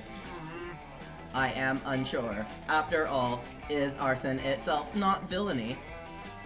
Nah. If it's to stop even more villainy, check it out. See this arsenic? It could be used to poison someone. Into the fire it goes. That does seem to reduce the chances of poisoning by 97.8%. At least with that particular bottle of arsenic. Nice. No hacking for this hatchet. Get in the fire, motherfucker. This taser tased this, and by this I mean I'm throwing it in the fire. Yes, I see, but many of the items are harmless. Shows what you know. This sock could be used to gag someone. This rope, it could be used to tie someone up. So long, sock. Get wrecked, rope. This book could be used to bludgeon someone to death, and this paper airplane, it could give someone nasty paper cuts. Those can be fatal if you have leprosy. This glove can be used to strangle someone if you really stretch the fingers out like a lot. I can see your point. It seems unlikely, but it is better to be safe than sorry in matters of bludgeoning, paper cuts, and strangulation. Thank you for doing this very good deed. You're a little fucking freak. I like hanging out with you. Thanks. Sick. Now, Brain, wanna burn a whole bunch of shit with me? Not that glove, though. We, might need to strangle someone here. You and Damien have a wonderful night together, filling up his notebook with more valuable insight. Teddy bear, it burns. Pagan wooden figurine, it burns. Antique leather dildo Damien found in the bunk of someone who will remain anonymous thanks to the blackmail payments. It burns. The antique leather dildo, give it. Your love for Damien, oh baby, it burns. I'm like, oh no. Yeah, I know, Calculester is fucking baby. Well, I didn't read the other thing.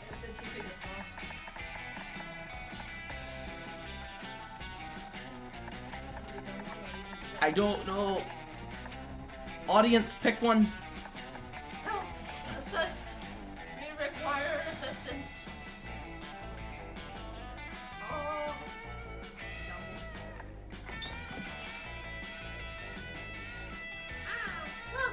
Welcome! You new here? No, great. Let me explain how this works. I will prepare you a drink. The drink of the day! If you choose to drink that one, but if you're not interested, you're lucky. There's a mystery box with a second option. It could be better, it could be worse. But one thing is for sure, it will be mysterious. Look at them. So cute. And these drinks, look, choose whatever you want, but I'm not responsible for whatever you put in your mouth. I'm a wizard in training. For you to test my concoctions is somewhere between kind and reckless. So, get ready and good luck. Quite appealing, right? Don't know if I'd drink that, but the real question is, will you? I also have this mystery box because at this point, who knows what you drink? I mean, I would drink the dumpster fire, but that's just me. What's in the box? Well, if you want to take the box, go for it. The box! The mystery box? So bold of you! Hope you're happy with it. No refunds. Bunnies. Quite appealing, right? Don't know if I drink that, but the real question is, will you? I also have this mystery box because at this point, who knows what you drink? Yeah, no, totally. I was testing your common sense. And you passed. Your prize is the drink you chose.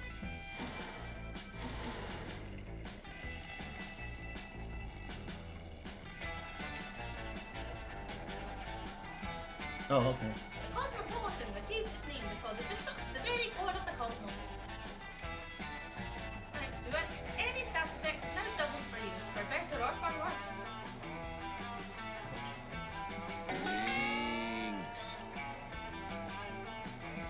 A Manhattan. Yeah, I turned the natural location into a drink. It's so fucking concentrated that everyone has the opportunity to gain one extra stat point at every location. You'll be one with locations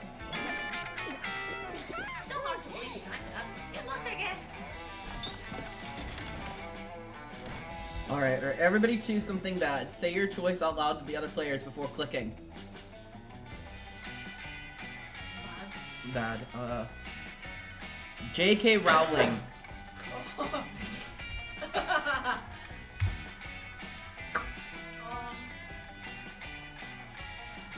cheese. Alright, audience, what about you? V, sleep schedule. Player's order is decided based on how spicy a hot sauce named Flaming Bad Thing sauce would be. Start debating now. Flaming J.K. Rowling sauce would just be shit. It wouldn't be spicy. No, it would just be it would be someone's diarrhea. So unless the person was sick or had salsa recently, it's shit. The Flaming V sleep schedule sauce. No, it would be flaming. It would be the flaming sleep schedule. Like, we'll make it make grammatical sense. The flaming sleep schedule.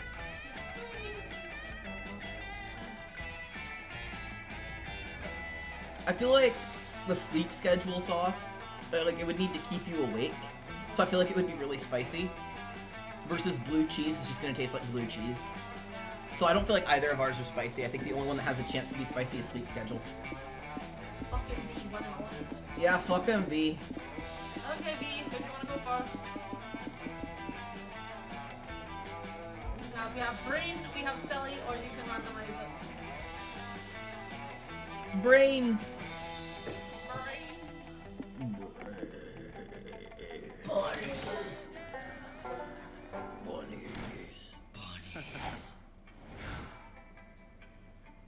Alright, creativity or fun.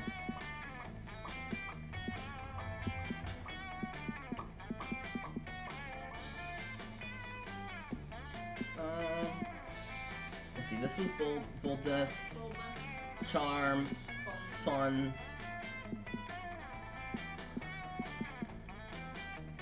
I'm assuming Scout HQ would be smarts. Yeah, so I'm assuming this would be creativity. Yeah. I'm gonna go with the proven. You decide to bring a metal detector to the lake that day. You scour the beach for buried treasure. You find a keychain, a tin box of stale cookies, which you eat anyway, a glowing chalice that the Knights Templar came to confiscate for some reason, but best of all, you managed to find some genuine silver-plated fun. +3, score. Like, because of your drink, we're all going to get, like, an extra point. Woo!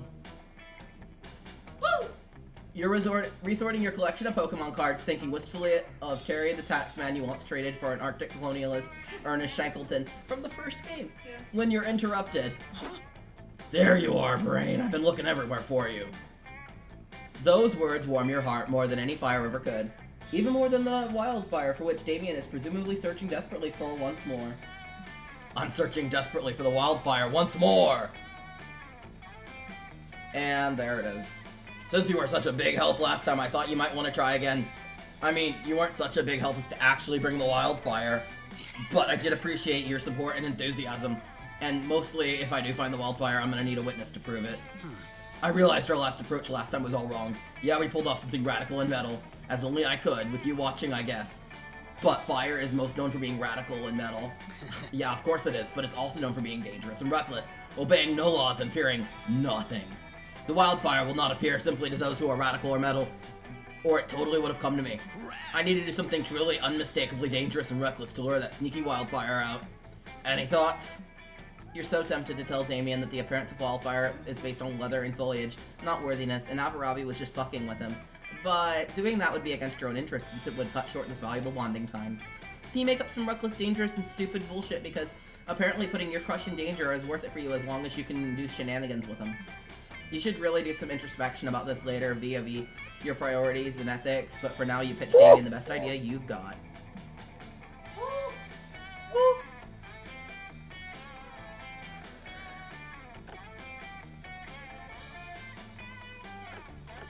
Which one do you think is the right one?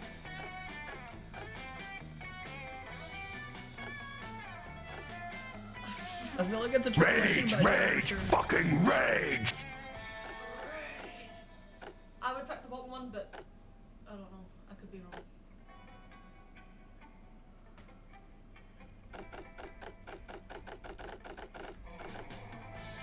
Fucking metal! Yes, I'm into it, I'm into it. And I can always scare up a Ferrari at a moment's notice, because that's how badass I am.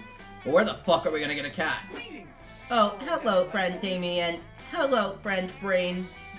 I found this cat in the woods, and I have been searching for the rightful owner.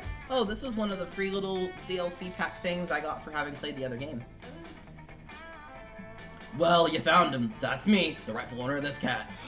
Is that true, friend Damien? You do not seem like the type to voluntarily take care of a small, helpless creature with love and care. Oh. Well, according to some people, I've completely changed and I'm no longer a hardcore badass. So I need this cat to lean into that and completely transform myself into a responsible, non-reckless person. I am glad to hear that. I will return the cat to you. I feel like we have much more in common now that I know you care for this cat in a way that I care for my plants. He's a plant dad. He is. Oh.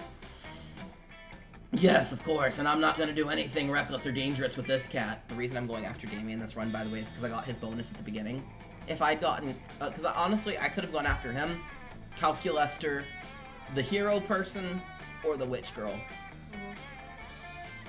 Actually, or what's her face? The ghost. The only one I didn't want was Dahlia. Yeah, Polly. The only one I didn't want was Dahlia. But I'm getting Dahlia. What do I want her? Yes, of course. I'm not going to be doing anything dangerous or reckless with this cat. Smash cut, too. Wait, did Damien just say smash cut? Oh, shit. That was the smash cut somehow. You're speeding down the highway at 200 miles per hour in a Ferrari driven by a cat. Driven is in quotes because the cat has no thumbs and its paws don't reach the gas pedal. So it's a cat in the driver's seat and Damien's foot fucking gunning the Ferrari. The Ferrari crashes spectacularly, of course, and you escape unscathed because you're the protagonist of your own life. Damien does a dive roll out of the Ferrari, clutching the cat to his chest. That's Damien's Woohoo! baby. I did it! I saved the cat, proving that although I'm a badass with a stone cold exterior, I still have a heart of gold. Whoa, that was actually pretty sick. Yes, there's no way the wildfire can doubt the worthiness of that cat. It was the one driving the Ferrari. I'm sure the It looks like a typo. yeah. The wildfire will appear to its end. Gah! I didn't even think of that. Don't worry, we'll get it next time and find that wildfire once and for all. Just watch us. Us? We. It seems like Damien is starting to think of you as a team. Sick. +4 fun and +2 charm is all yours, baby. Baby. Let's go. Into the woods. That day, you get lost hiking in the woods. You use the stars, aka nature's compass, to get back to camp.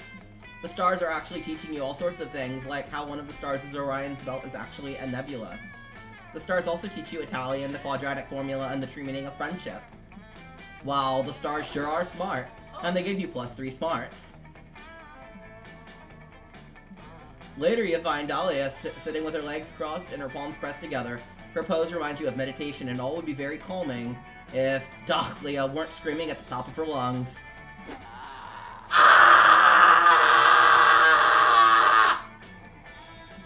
You tap Dahlia on her extremely muscular shoulder and ask what's going on. Oh, hey, silly. I was just getting a screaming meditation session. Someone with my raw power can't stop training even for a single moment. Missing a training session is one of my biggest fears. But a true warrior has no fears, which is proof that I need even more training. You sound alert. Me screaming at the walls. Speaking of which, being at camp actually opens up some unique training opportunities. I saw this documentary the other day about a warrior who was able to harness the power of nature itself. The warrior studied for years with the toads of Mount Nyoboku, and once the toads learned to trust him, they taught him the special jutsu. And all that nature training really paid off in the next documentary, where the warrior defeated King Dragon in the Dark Tournament of Heroes. But to be honest, silly, I'm kind of struggling to harness nature's power. I can't find a single wise toad. All the toads I've found are idiots. Oh, this is so frustrating. I am surrounded by nature right now, but I just can't figure out how to harness it. Suddenly, Dahlia turns away from you and starts shouting at a nearby tree. I just have like this like realization that I'm not there for you and screaming. I'm surprised he's not come downstairs to get a bat out of the door yet. Nature, show me your secret jutsu. I promise that I'll only use your power when I really need it. Like when anyone challenges me for any reason or just when I feel like it. Giving Dahlia the power of nature sounds kind of terrifying, but also kind of hot in a poison ivy tentacle vines way. Help her do it. Become a salad, please. Become a salad. Okay. I don't want to lose fucking points here. I mean, I guess it's true, but you're fucked because you're with Dahlia anyway. You tell Dahlia that eating a salad will literally mean that she'll be getting her power and energy from nature itself. That plan makes perfect sense. It's exactly what I've been doing with arsenic for years. Every day, I eat a little bit of arsenic in the hopes of becoming as powerful as arsenic. Didn't work exactly as planned, but I still have a super strong immunity to arsenic. That's not nothing. And since nature and arsenic are basically the same thing, if I eat a salad every day, I will be immune to nature. I want a salad. Salad. I want a salad. Give it. Oh, that's not what you meant. You were trying to point out to Dahlia that nature and arsenic are slightly different things, but she's too busy eating arugula to listen to you. After a week of eating salads every day, Dahlia finds you. Admittedly, she looks great.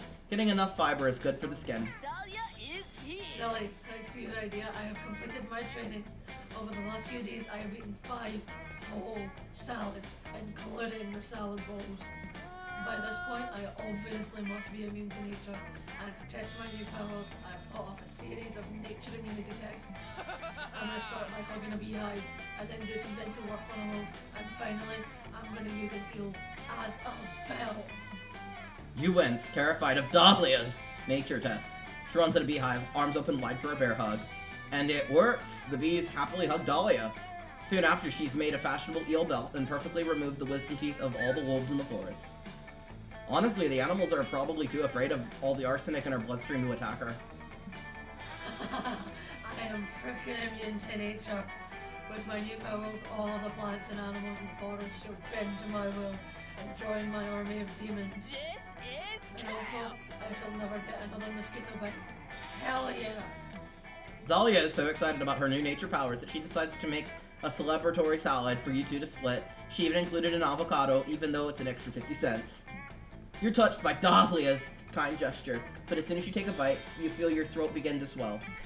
Oh, silly. I forgot to ask you if you're allergic to arsenic. Since I'm immune to it, I put a healthy dose in all of my salad dressing. Do you think her cum has arsenic in it? Probably. At this point, yeah, probably. Even though your immune system is literally shutting down, the warmth of Dahlia's affection fills your heart. You lose some control over your nervous system, but you gain +2 creativity and +1 boldness. It's worth it. Everyone choose a food. Say your choice out loud before the other players before clicking. Salad! Pizza. Pizza. Pizza, pizza, pizza. Yeah, I picked pizza. Alright, V, what about you? Anyone else in the audience? Do you want to... Dino nuggies. Well, good choice, good choice. Anyone else in the audience want to have a foob? Okay. Player order is decided based on which food you would choose to have in monstrous quantities in a survival scenario. Start debating now. Hear me out. How are you gonna make pizza out in the wild? Salads. It doesn't say I have to make it, it just says I'm gonna have it in monstrous quantities. Yeah, but you're in a survival situation, so... But I'm just gonna have it. Not one place in there didn't say that I had to be the one that made it. But see, you can make salad out of anything. So if you're in nature, you can just throw all the poisonous plants into a salad and eat it and be immune to it.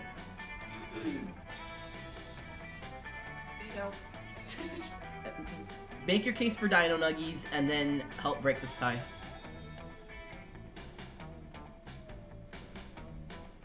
Please. Audience. It doesn't even have to, it doesn't help. even say that, you know, that pizza, it has to be the same type of pizza. I could have whatever pizza I wanted in monstrous quantities. But you still have to have the stuff to make the dough and the sauce. I don't have to make it. Not one place in there gonna tell me that I had to be the one to make Survival it. scenario. You have to make it. I just have it in monstrous quantities. Maybe I was a pizza delivery man. But then you only have a limited amount of pizza, whereas It's salad. a monstrous quantity. But if No. Audience help. Alright, just go down to random.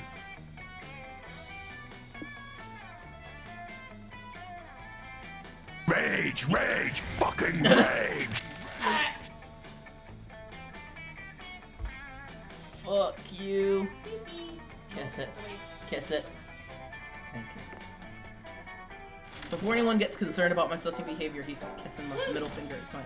Today will be a camp-tastic day. Get over here, you ain't kiss, get the fuck You need out of here. charm.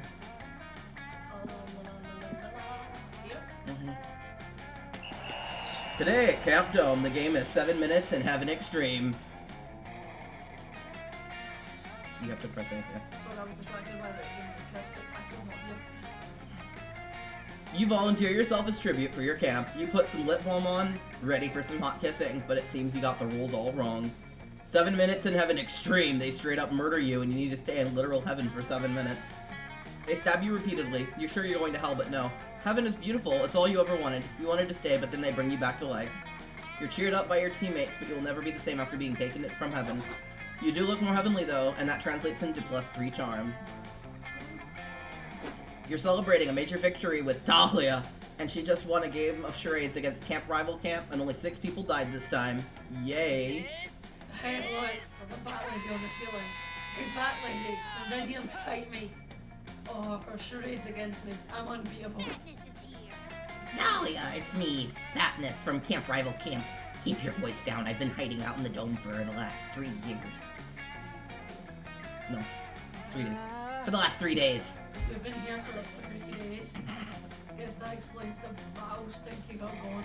I get it. Sometimes you just gotta fight until there's no more fight left. No, you beautiful naive fool. Leaving the dome is what they want me to do. I'm hiding from the Chancellor and his oppressive drones while cultivating the resistance effort. Oh, Dahlia, my sweet demon temptress. Damn the war, damn the Chancellor, damn the forces of injustice and chaos that keep us apart, despite the fact that we are star-crossed lovers. Star-crossed lovers?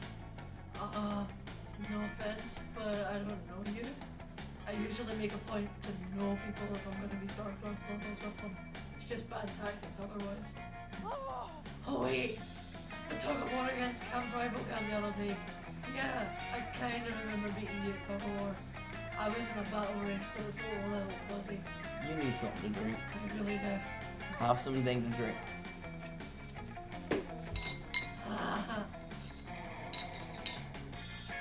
Well, yes, that's the only time we ever interacted, but that tug-of-war was full of sexual tension between the two of us. I am dying over here. This was a mistake. That makes sense. Everything I do is full of sexual tension. Will the forces of darkness rip us apart? Yes, and our undeniable chemistry is proof that we are meant to be, despite the evil regime keeping us apart.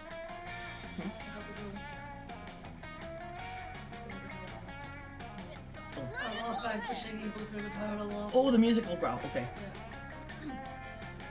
And sometimes the power of violence, but I'm actually about 40% in love with Silly right now. You're into silly? I'm sorry, Dahlia, but that's impossible. I'm the hero, so you, me, and Damien are caught up in an intense love triangle. I am allowed to have 2 love interests, but you and Damien can only be interested in me. Those are the rules. The love triangle does sound hot. Triangles in a sexy shape with all the points and stuff. You ever seen a nice oscillates? Damn. And it makes sense that Damien and I are fighting over a love interest. We're always fighting over a love interest. It's how we keep our rivalry strong. Plus, we've got similar tastes. Thank you. Yes, just imagine the witty banter that the 3 of us will have on the battlefield before we give in and finally fuck! Or as close as possible to fucking while maintaining a PG-13 rating. I may be 20, but a girl needs to think of the younger audiences. Sorry, Sally. You're cute for sure, but the two of us just make a love line. Let's make a love to be a love triangle. Imagine all the romantic battles trying. You're fucking struggling. I am having a nightmare. Dahlia is about to ditch you for the ecstasy and agony of a teenage YA apocalypse love triangle. Quick, find a more interesting romance plot and get her attention back on you.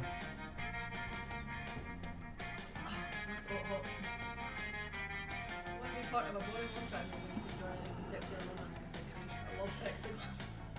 There's nothing sexier than a doomed romance between a dating simply on a hot fictional character. Those are both good.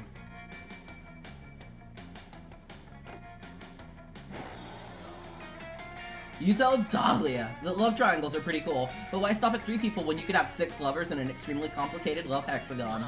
Oh, you need some serious fucking tactical skills to survive a love hexagon without a broken heart. It's the ultimate emotional battle.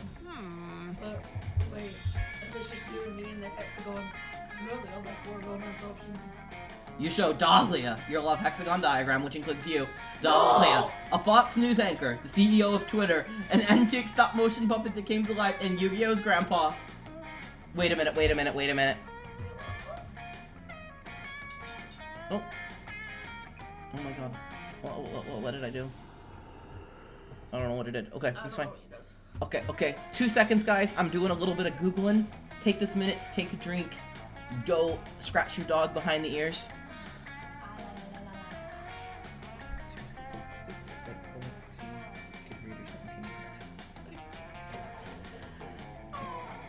Please filter more water for me, though. You can use that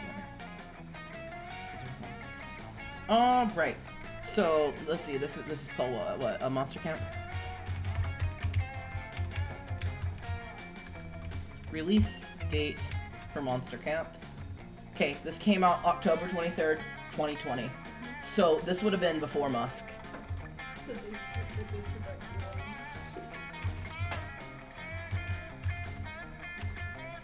Because I'm pretty sure he bought it like last year.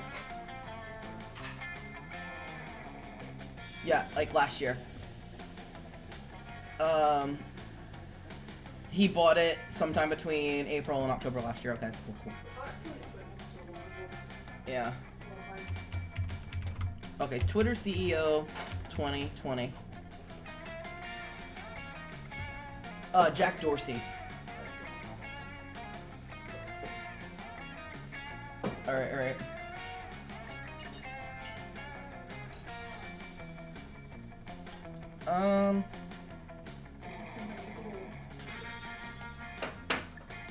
He was a program. He was second generation Italian descendant. Programmer, lived in Missouri and stuff. Did some programming.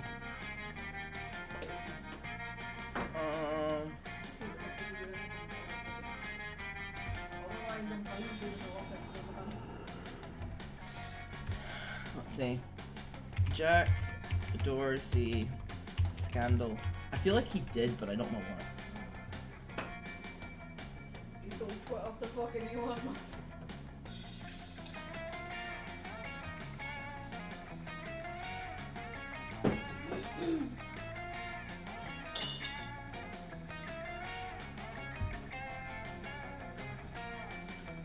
Oh no, his main issue was that he was accused by conservatives of censoring them on the platform of Twitter, and he claimed that he didn't, but they threw such a fit that basically he had to be removed.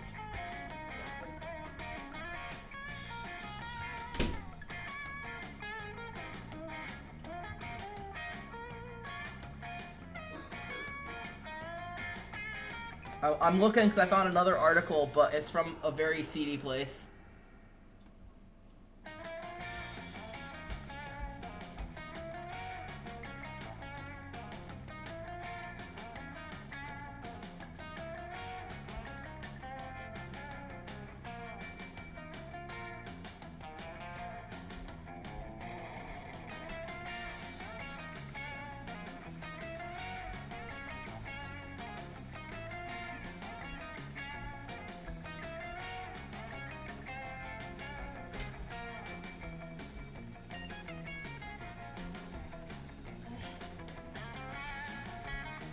Basically, he didn't work enough as far as his coworkers were concerned. Too much yoga and start making.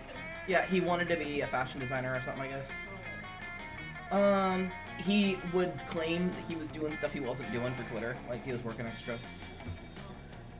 Looks like he may have kicked his friend out of the company. And self-proclaimed narcissist. But his main issue people are upset about is they felt like he was censoring people with conservative values. But see, I would be upset to be in this love triangle because it's a Fox News anchor. Fuck that. I would also be absolutely terrified by the anti-stop motion puppet employees. And Yu-Gi-Oh's grandpa, all of that sucks. All of it sucks. The only one I'd be okay with is the stop motion puppet and yeah, that's it. Not even Dahlia.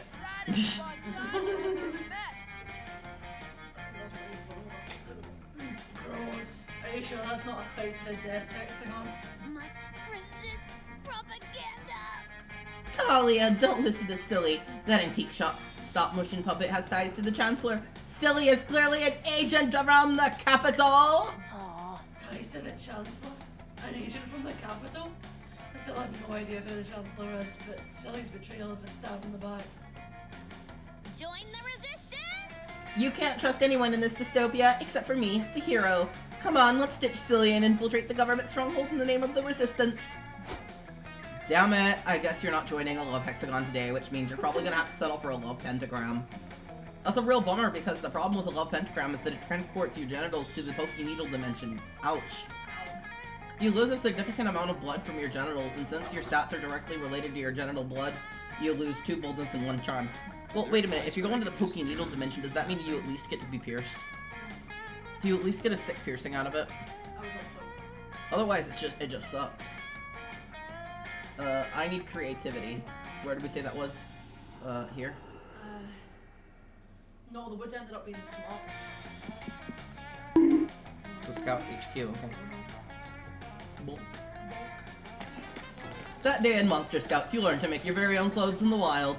Someone suggests a fashion show, so afterwards you put on your outfits and show them off. Oh, look at me, I look hot. If you'd known that would be the result, you would probably have made something other than leaf and stick thong and vine woven nipple tassels. Needless to say, nobody will be forgetting your performance anytime soon. You gain +3 creativity. You manage to catch a few moments alone with Damien, so you can ask him about his favorite type of pasta. Things are getting a little steamy when suddenly... I'm a bear! I think you were him. Bear attack! Bear attack! Yeah, it was definitely you. I'm a bear and I am attacking! Coach isn't literally a bear, although you can't take that kind of stuff for granted at Camp Spooky. He is definitely wearing a bear costume, though. Wait, if he's a tiger, isn't that racist? Probably. Yeah. Fucking metal. Fuck yeah, maul me, dude. Get in there and really fuck me up. You want to get mauled by a bear? Duh. Getting mauled by a bear is basically the most metal thing you can do at summer camp. It's like body modification on steroids. You're not getting You mean I'm flabbergasted, absolutely flabbergasted by your cavalier attitude towards bear safety? Is flabbergasted another word for on fire? Because it's about to be if you don't stop fucking lecturing me. Oh, I'll stop lecturing you alright. Right after I teach you a lesson about bear safety. Already said I don't give a shit about getting mauled by a bear, bring it on. Oh, I know you don't care about getting mauled.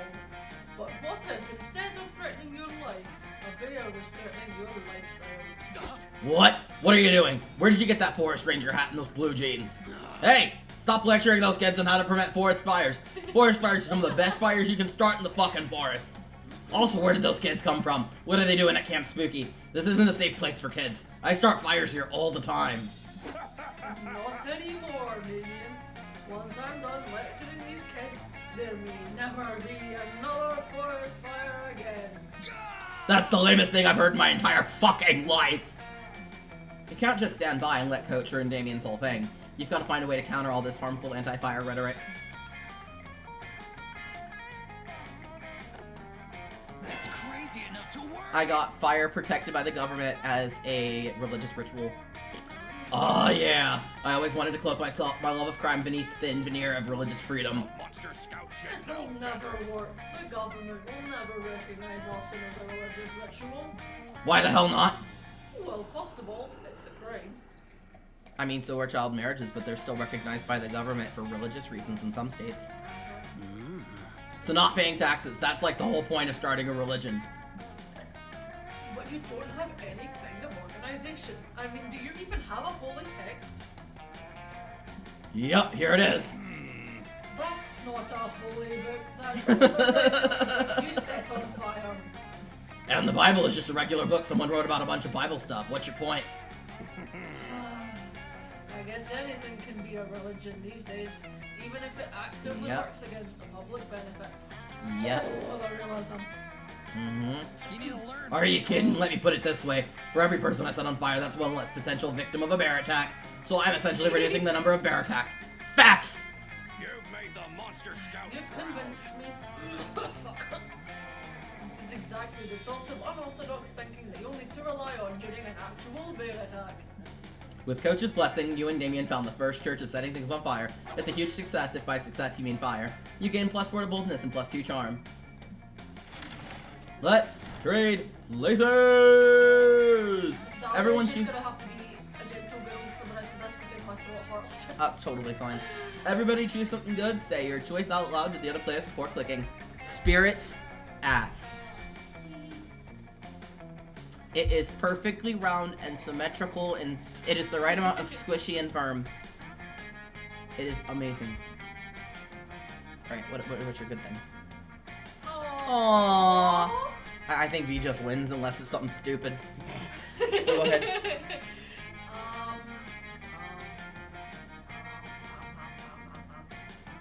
And nope. Okay. But cats are kind of... Okay, cats are good, but they're evil. That's fair. Player order is decided based on how badass the superpower based on said thing would be. Start debating now. Okay, so we have a superpower based on my ass, we have a superpower based on us, and then we have a superpower based on cats. Those are all kind of bad superpowers, but a superpower based on your ass would mean everybody in the world has amazing asses. I kind of want to live in that world. Be special. But what if everybody knew that their asses were just based on the superpower radiating from your ass? Wait. What if... Okay, what if we change this up a little bit? Let's change this up a little bit.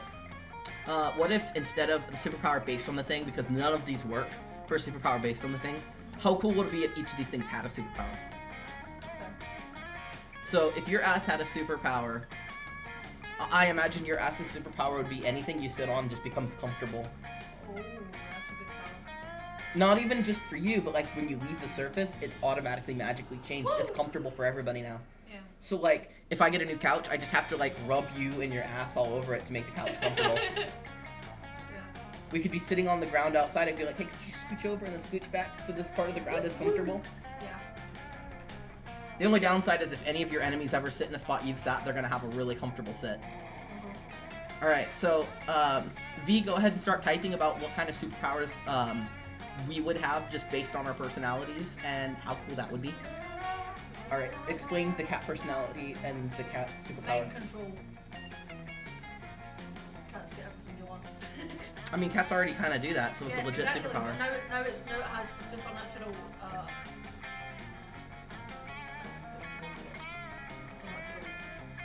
tendencies, I don't know. But the cat's now, it's like the hypnotoads, the cat just steals out, you goes wah wah wah wah wah wah wah, and then you're like, okay kitty, I will get you whatever you want. That's like... Yeah. I don't know, I mean, that's a pretty good superpower, but I kind of like the superpower where everything you sit on is comfortable.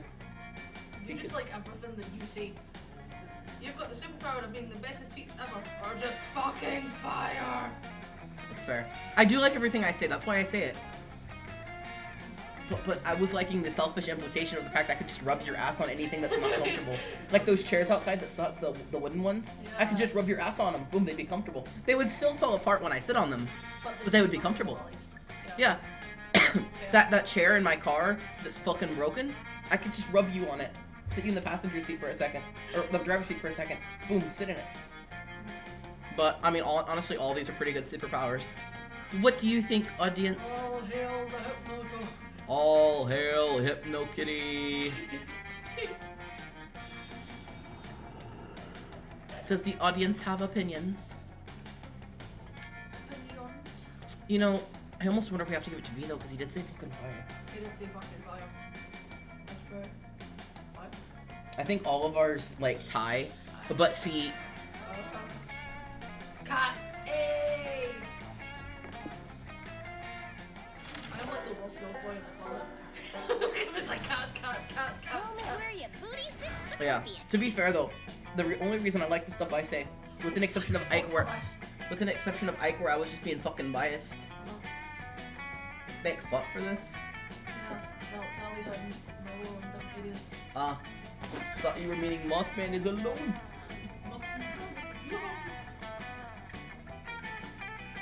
So, but let me finish what I was saying. I like most of what I say, just because I like the spin I put on it. But, I did agree with you on second place being Kanye West. And I was just being a little shit when I was siding with Ike the Baby. But it's only because I fucking love him. Ike the Baby.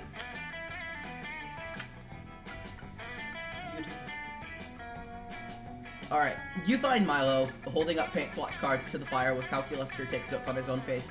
Whatever these two goobers are up to, you want to be part of it. Hello, darling. Hello, Sally. You've come at a good time. Should we paint the fire seafoam green or Nigerian Prince gold to attract more visitors?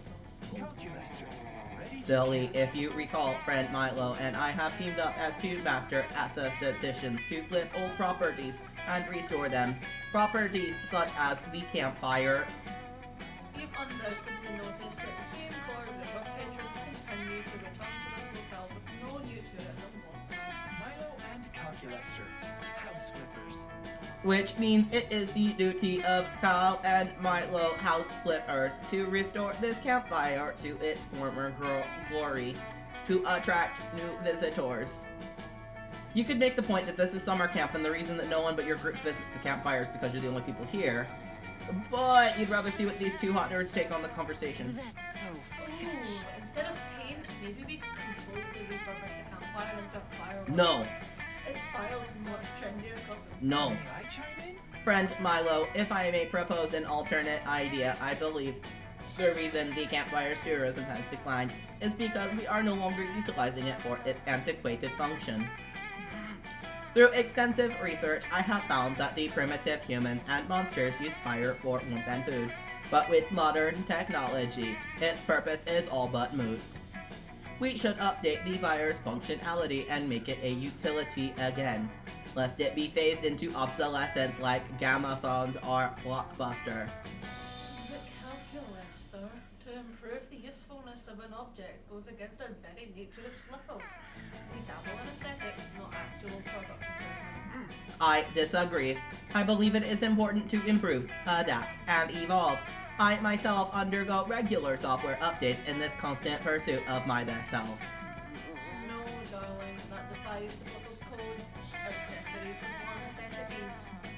Okay, so now seems like a good time to elbow your way into the convo. What's the best way for Calculaster and Milo to improve the campfire? A place to find the joints of the candle. Instead of working this as firewood, use a campfire to control something like Celtic like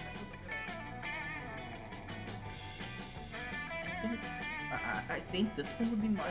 Scented candle. Hashtag winning. That's a wonderful idea, silly. Frivolous fragrances are all the rage now. Just look at the success of Bath & Body Works or Spencer's. Critical levels of awesomeness detected. I admit that this is actually a good idea. It will improve the appearance and the smell of the campfire while also making it 80% safer. Indeed, darling. It's the perfect plan. But what scent should be? X! Dex! Dex? Yes, we should go for Dex. Perhaps something that will still mesh with Camp Spooky's rustic summer atmosphere, like Virgin Laundry or Passion of a Lioness in Summer Heat. Whatever I was supposed to Dex. Actually, let's go with a midnight romance scented candle. A good interior designer always works with the mood of the space, even if that space Better is than outside. Lioness and Heat, fuck's sake. Lioness and Heat, that sounds... Sounds horrendous.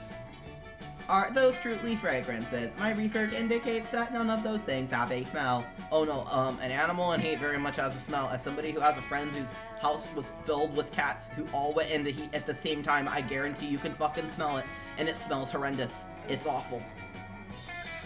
Oh, calculaster. They don't need to. A scented candle's true purpose is only to further the lighting of a room. Dicks! While increasing its innate sexual energy. I am happy.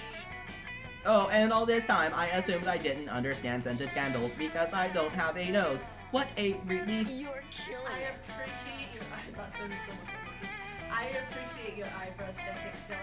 Perhaps you and I could be an aesthetically pleasing pair. And he sounds like Baymax. Yeah.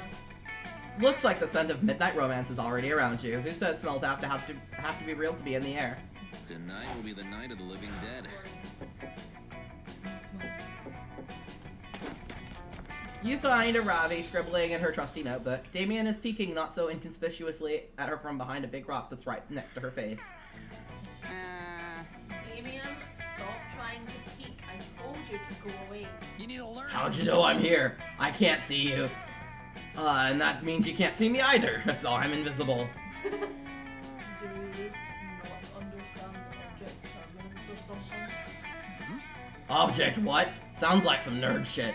Can I just read your fucking notebook already? I don't want to talk about my Said feelings. no, it's private. But you let Hex read it. I do not let Hex do anything. Hex wreaks chaos wherever they see fit, and I just kind of have to roll with it. Get cursed. Right you are, girl. Speaking of which, I'm bored. Seems like a good time for an unhappy, embarrassing accident curse. Just then, a totally unrelated gust of wind blows through and rips the notebook out of Haravi's hands.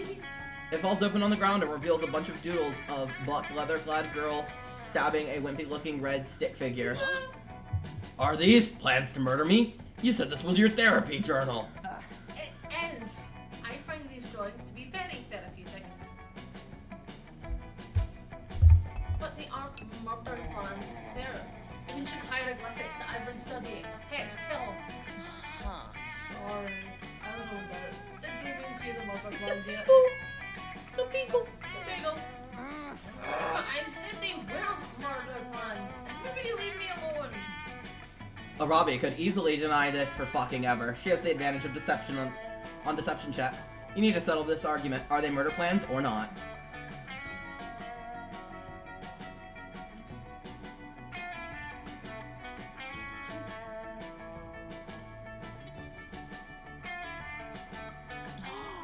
Bagels. I'll give you an everything bagel if you tell me if she's trying to kill Damien. A man after my own heart. Well, I mean, I don't have a heart. But you're a man after Arabi's left ventricle, which is where I keep all my Netflix passwords, which you're not allowed to share anymore. Either way, you got yourself a deal. What? You'd sell me out for a fucking bagel? I thought you were my friend. I want to see in the first game how these two meet. Because I don't think Hex is around in the first game. Oh, no, she is. She shows up. She's a special character. She only shows up like once a game. She's in the cafeteria and she wears a hood. She looks completely different. You really need better taste in friends, you know that? But fine, I'll shut up. You're not letting Hex go that easy. You whack the bagel sent invitingly into their face. Are you sure you don't want it? You ask. It's got strawberry cream cheese and it's toasted. Are you gonna finish that? Why didn't you say so? Gimme. Yeah, Damien, Robbie's totally trying to kill you. You should see the Damien cutter she plays darts on, or the lucky hair she's using to make it really well. This person's called what, Monster Prom? Unbelievable! Can't believe you! I knew I should have let that shaman exercise you when I had the chance. Oh, yeah. Okay. Yeah, she is. I recognized her from her hair and eye combo. But yeah, she's a very minor character in the first game. Just great. Just great. Ugh, You're the real curse here. Oh, that's a fucking curse. Why would you ever willingly keep it, you idiot? But did I listen to him? No. Move on. I'm sorry, you're wrong. I'm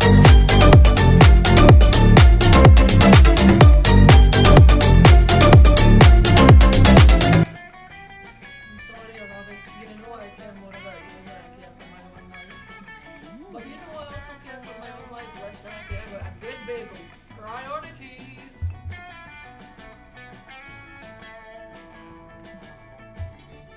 Can you ever forgive me? I promise I won't do it ever again.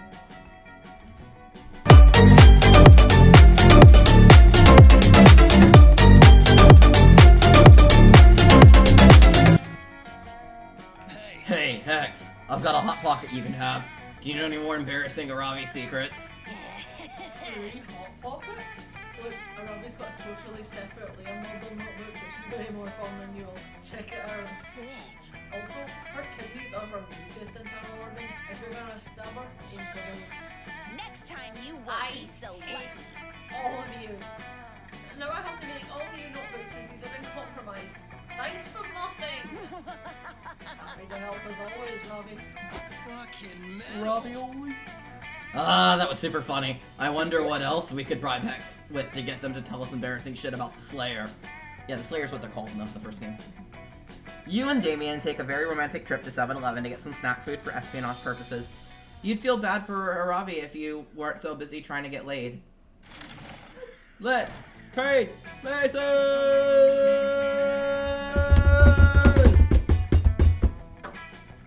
Okay, a celebrity. I picked Lady Gaga this time. I pick... Fuck, what's her name? I'm trying to remember her name. Fucking...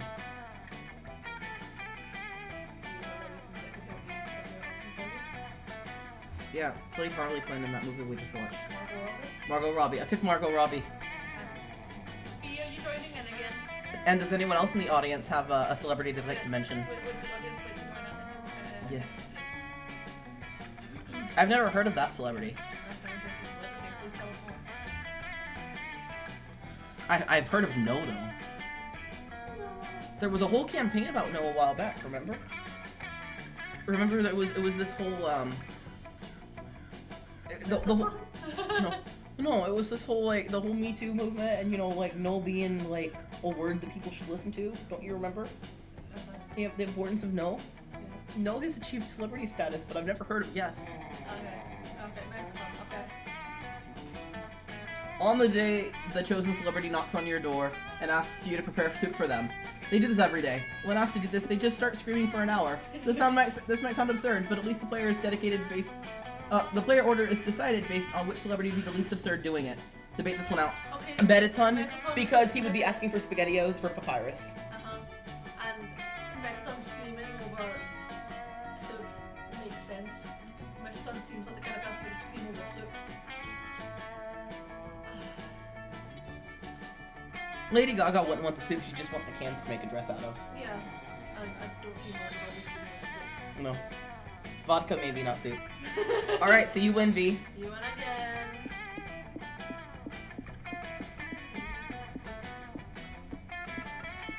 Who go?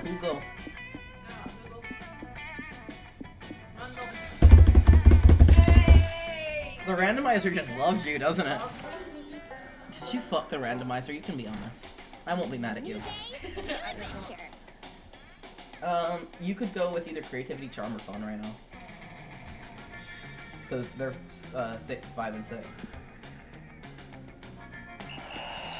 Today at the Dance Camp Dome, the game is Charades Extreme. It's just a regular charades, but apparently they love to stick extreme onto any classic game. It's your turn and you get the third times the charm. Third is easy to convey just by using your fingers, but charm is harder. To get your team to guess it right, you have to act as if you were more charming than you really are. You managed to do that in game plus 3 charm by playing that role and bringing your team to victory. Hooray! You managed to catch a few minutes alone with Dahlia between rounds of rocket tag, but your intimacy is short-lived. It's Morty, the hypersexualized male minotaur who's always eating nudes on our camp. Camp rival camp. You're no Haha, oh well, hey Dahlia. I didn't realize you'd gone soft already. Can't relate. I've never been soft in my life. Half-mast at worst, if you know what I mean. Me? Soft? There's nothing soft about me. My knuckles can cut through a glass at all times.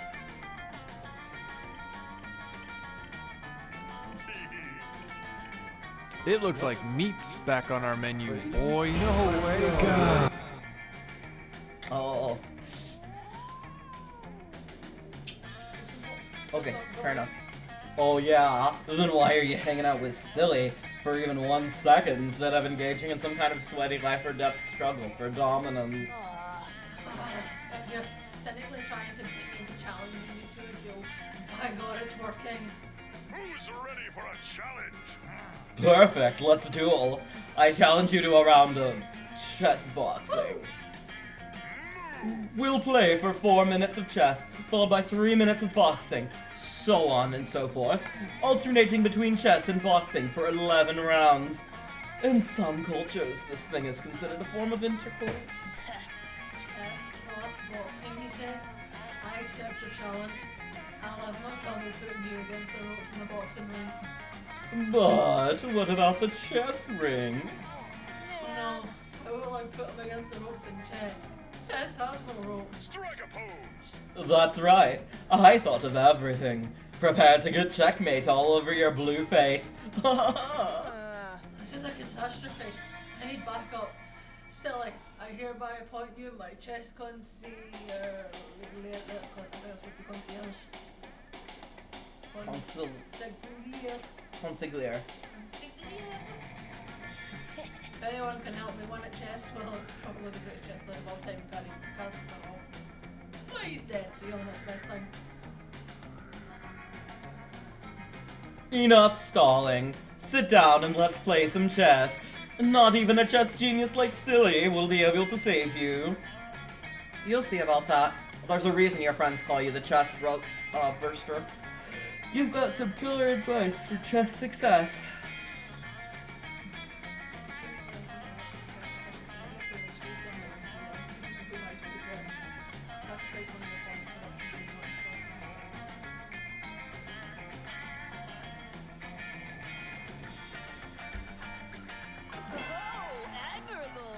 Which one did you pick? Subtle strategy. Let's see if it pays off. You coach up one of Dahlia's most precocious pawns and what they need to do to get on Morty's side. Dress it seductively and set it down. Send it to its doom. Yeah, exactly what I said. What's this? A pawn sacrifice? Surely this must be bait for some devastating move. No, it doesn't seem like you're in a position to attack me at all if I take this pawn.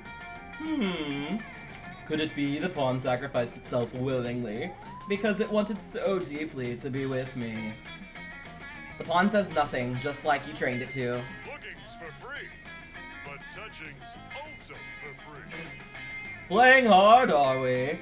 I'd normally be frustrated, but you're such a beautiful little pawn. The pawn, being an inanimate object, continues to say absolutely nothing. Oh, you're making me blush. I've never felt this way about a pawn before. I can't resist you anymore. Come away with me so we may know each other in the way that a minotaur knows a chess piece. Yes, perfect. Morty will share all the secrets with our pawn so that it can sneak back across the lines and share his battle plan with us. No, you explain it like it's a regular non-living chess piece. It can't learn Morty's secrets, and it certainly can't share them with you. Well, then what was the purpose of all this? To distract Morty away from the board long enough for you to rearrange all his pieces. But isn't that cheating? Of course not, you explain. All is fair in chess and boxing. You persuaded me. I have lodged a bleak strategy. Morty returns to find himself totally boned on the chessboard. As if that wasn't enough, Dahlia totally punches him in the face. She wins chess and boxing. You gain +2 to boldness and +1 to smarts. Let's do this. Alright, my lowest one is smarts, which was the woods. Today you decide to hike all the way across the woods. You want to see what's on the other side. It's a long, treacherous hike that ends up only taking an hour. I guess these woods aren't that big after all. How do you and your friends get lost in them so often? Anyway, it turns out there's a library on the other side of the woods. You go in and read some books or something and gain +3 smarts. You return to your tent for some alone time after the drama, but you should have known the drama would follow you to your tent. You see Damien punching everything. Fucking mosquitoes! Why don't you suck the blood out of my fists? The mosquitoes, of which you now realize are what Damien was actually trying to punch, seem more than happy to oblige. They swarm all over his furious hands. And all over everything else, including your attractive face, which immediately gets punched by Damien. Whoa, someone there? My punch sense is tingling. Hey, noob.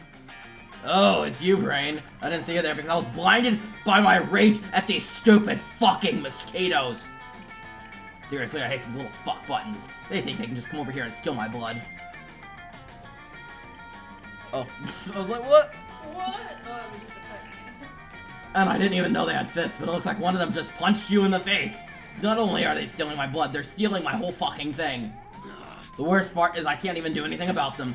Camp Director Miss Weaving confiscated my mosquito-killing machine gun because it exceeded the max number of machine guns allowed at camp. All I have left is this stupid mosquito spray, but it turns out it's mosquito sun spray, which made them immune to skin cancer. Fight me, dude. Or maybe it wasn't the spray, maybe the mosquitoes are in league with the sun. I should have killed that solar son of a bitch when I had the chance. Maybe I can kill them by shooting blood out my eyes, or shooting harpoons out my harpoon gun, or shooting harpoons out my eyes. Oh dear, it seems like Damien's discovered an experimental new level of murder rage. You better find a way to rid him of these mosquitoes, because the only one who should be allowed to bite that spicy red skin is you.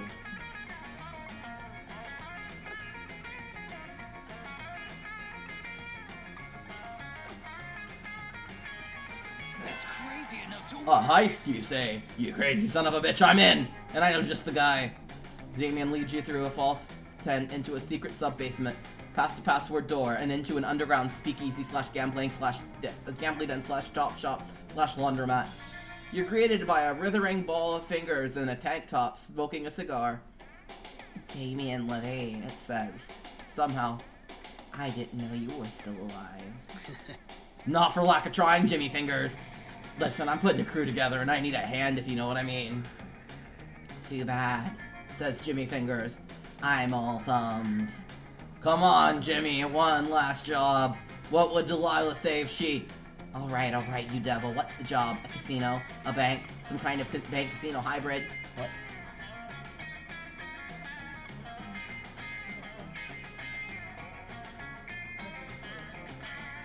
What?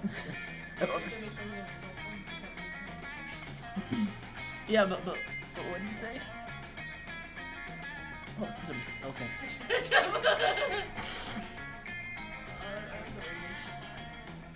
I'm delirious from lack of pasta, I understand. Even better, this time we're stealing all of my blood back from the mosquitoes that bit me at summer camp. All of the blood from all of the mosquitoes? Are you telling me? That's right. I'm talking about a classic Transylvanian hot tub, a Seth Brundle, and a reverse Romanian Wilkinson. A look of awe creeps across Jimmy's fingers. You crazy son of a bitch. I'm in. One montage set to upbeat jazz music later, you've gathered one hacker, one demolitions expert, and one fingerman, Jimmy Fingers. Alright, says _ the leprechaun hacker while licking a lollipop to indicate the youthful precociousness. What's the plan, Big T? Way ahead of you, Junior. Jimmy, you'll parachute down from a helicopter while _ disables the security cameras from the van. Can you try, please? I don't know how. I don't know what it sounds like. Okay. 1 second, guys. We're gonna attempt a good Bill Murray impression. This is gonna go fucking horrendous. Alright, 1 second, guys. I gotta mute the... Where's the game? I have to mute the game so you guys don't hear a copyrighted clip.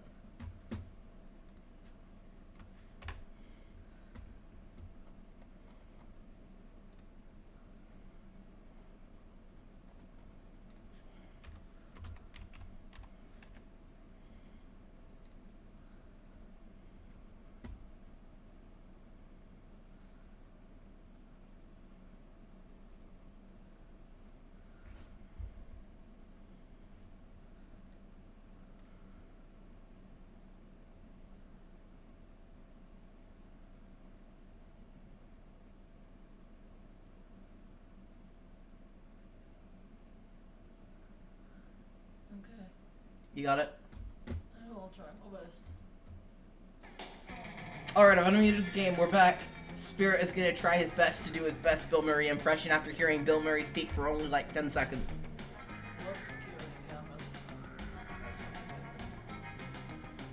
Says Bill Murray, star of Groundhog Day / Demolitions expert.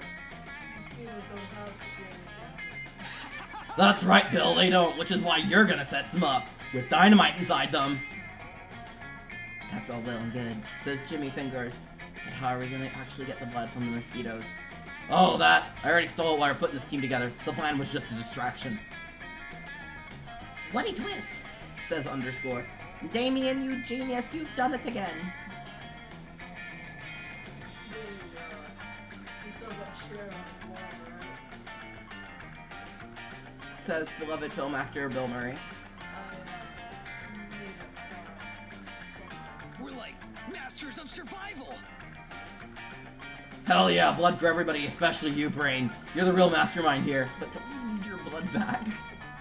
You've always wanted some of Damien's blood, and this was definitely the most straightforward way to get it. You gain +4 boldness and +2 fun. Also, I am sorry if my leprechaun impression, offended anybody. I was, like, pondering doing it, and then not doing it, and now I regret my choices. Wow. Regret. Am I forgiven? I can't forgive you, I'm not Irish. But you're just generally European. What? What? What? Fine, I forgive you. What? What did I do? You Americans and really, it's fine, the Scottish can deal with the things that for the Irish can deal with the things for the Scottish because they're basically the same. No, I said you're basically European.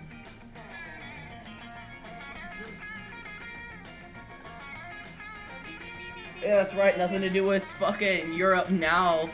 And whose fault is that? England. No, that's just Northern Ireland. The Republic of Ireland is still...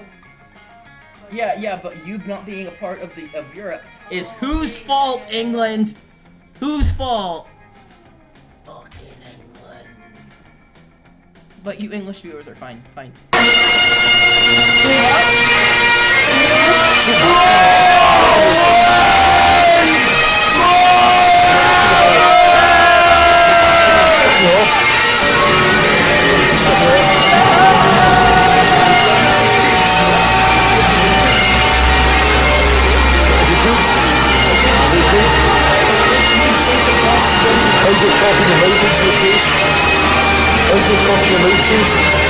I am sorry, I am embarrassed.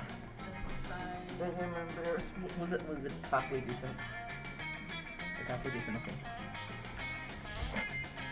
I couldn't emulate it now even if I wanted to, honestly. I panicked. Everybody choose an object. Say your choice out loud to the other players before clicking. You son of a bitch. You son of a bitch.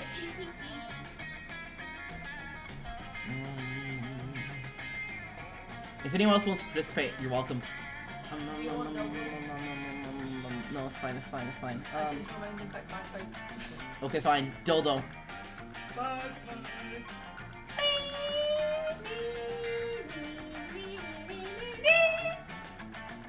Anyone wanna suggest an object?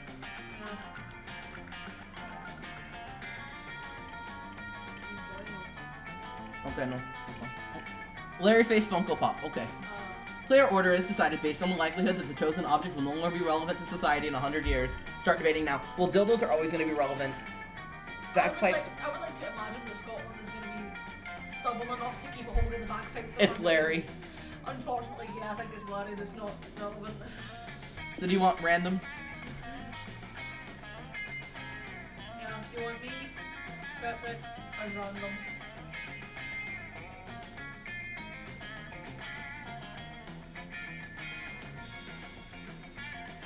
Oh my god. Scotland! Thanks. That's fine, random would have picked him anyway. Probably. Also, I'd like to point where an hour over and we still have a significant part of the game to Yeah, go. this said this was gonna take 90 minutes. You're Liars. So long. Oh, You could use creativity or fun.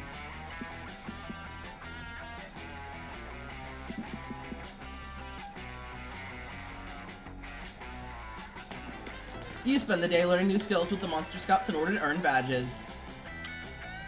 You earn a badge for healing a wound only using the bark of a tree. You earn a badge for writing poems in an Imbiac parameter. You earn a badge for building a blackberry using only blackberries. Nice. Completing all of those unexpected and probably useless lessons has earned you 3 creativity. You end up hanging with Dahlia, trying to teach her the meaning of the word chill. You feel like you're just starting to make progress when... Bear attack! Bear attack! I'm a bear and you're about to get attacked! But wait, how can you be a bear if you actually coach in a bear costume? This is a bear preparedness drill, Dahlia. I'm dressed as a bear in order to teach campers about bear safety. Suspend your disbelief. Okay, what muscles do I flex to suspend my disbelief? Your glutes. Now, are you prepared for a bear attack? What the fuck is a glute? Ready to fight. Oh. She's got to clench her ass cheeks to suspend her disbelief. You bet I am. I knew there was a reason I legally changed my mind into bear puncher this morning. You're not prepared yet. Not so fast, my enthusiastic camper. If bears were all about punching, you wouldn't need drills. What if a bear engages you? Not in a battle of blows, but a battle of wits. From behind his back, Coach produces 2 full wine glasses. Don't worry, it's just grape juice. Even wily bears don't condone drinking alcohol at summer camp. But here's the twist. One of these glasses is poisoned. The battle of wits has begun. It ends when you choose your glass and you both drink and find out who is the winner and who is dead. Normally I wouldn't condone drinking poison at summer camp either, but this is for educational purposes. Poipuses. Now, am I the sort of bear who would put the poison in my own glass, trusting in my strength to save me? Or am I the sort of bear who would put the poison in your glass because I... Dahlia snatches the glasses out of Coach's hands and chugs both of them. I choose both glasses. What? Why?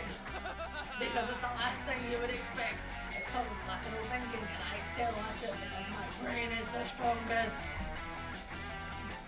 Okay, well, you're definitely poisoned now. Oops. Oh no, you can't smooch Dahlia if she dies of poison. Romancing corpses is only okay if they're reanimated somehow. Tell her how to survive in this latest idiotic mistake. Missed the poison in a battle. Drink bleach.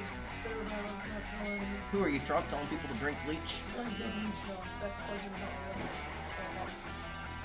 Outwit the poison, you say? What if I told you? I already have. Inconceivable!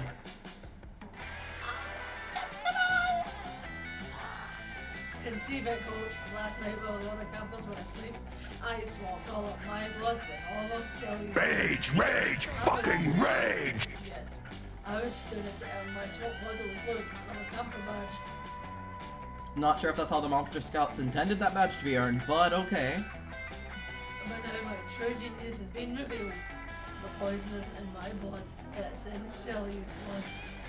Sure, but the poison blood is still in Dahlia's body, right? It's not like just because it came from you, it's going to... Oh shit, you actually feel super poisoned. Don't worry, Silly. I'm sure you're super buff organs will have no problem metabolizing all of this beer venom I ingested. Nope, your organs are just regular organs, and they respond to the poison in the normal way by shutting you down and making you pass out. You wake up several hours later in the infirmary, suffering from acute hunger for salmon, hair in all the wrong places, and liver toxosis. Are you sure they didn't just take testosterone? I think he just took testosterone. Hi, you're awake. Congratulations on surviving your first bear poisoning. Although I have to say, you still got a lot to learn about bear safety. Rule number 1 of bear safety. Never let one of your classmates swap all their blood with yours and then ingest poison as part of a battle of butts with a bear. Basic mistakes like these are exactly why I'm running this bear awareness campaign. Always embrace youth. I should go. Dahlia promised to visit you and help you with something she calls punch therapy. Enjoy! You do not enjoy. Not at all. Instead, you lose 2 fun and 1 boldness.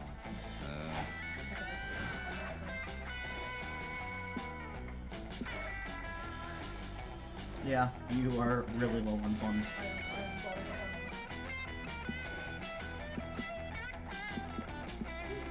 Can you pop your thing out again? I think it shows what everything does. Oh yeah, that's cool. That's cool. It shows what everything does. I can't go to Scout HQ, but it's the one that I need.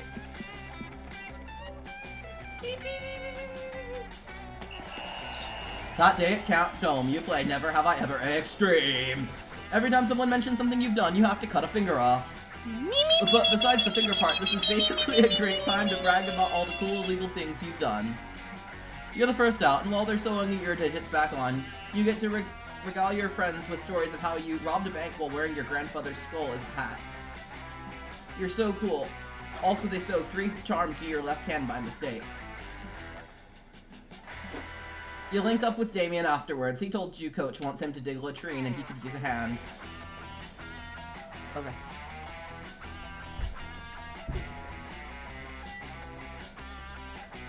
Are you okay, buddy? You link up with Damien afterwards. He told you Coach wanted him to dig a latrine and he could use a hand.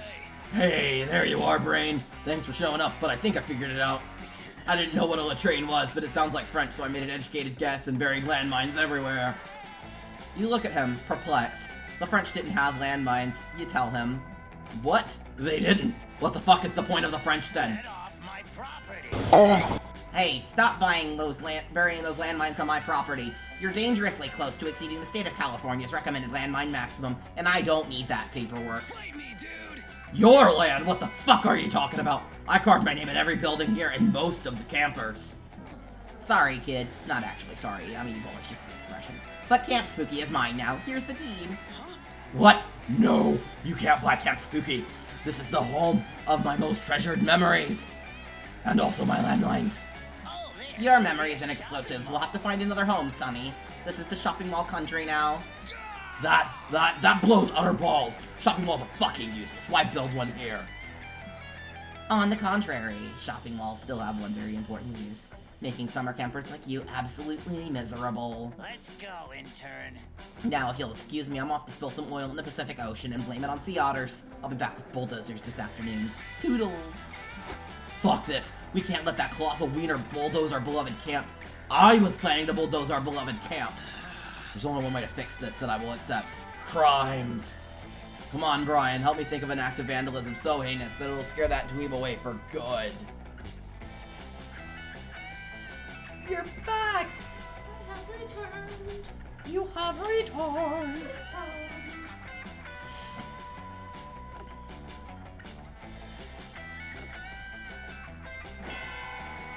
I chose bring in neighbors. You're damn right, shitty neighbors can turn the best property into a carnival of shit. Like my fucking neighbor Randall, he smells like burning hair and has a fishing hat that I covet. God, he makes me fucking sick. But where will I find some appropriately shitty neighbors? It's not like Randall's moving anytime soon, damn him. What we need are some bad neighbor impersonators. Caper experts, you know. Or, what's another way to say that? Oh yeah, we need some. With a Z. I was gonna say escapade specialist, but that's even better. We're here for all your fake bad neighbors, bro. Polly already made a list of everything we need. 1 white picket fence. 1 roll of garden hose and a bucket of fake mustaches. Why so many fake mustaches? There's only 2 of you, you don't really need a disguise.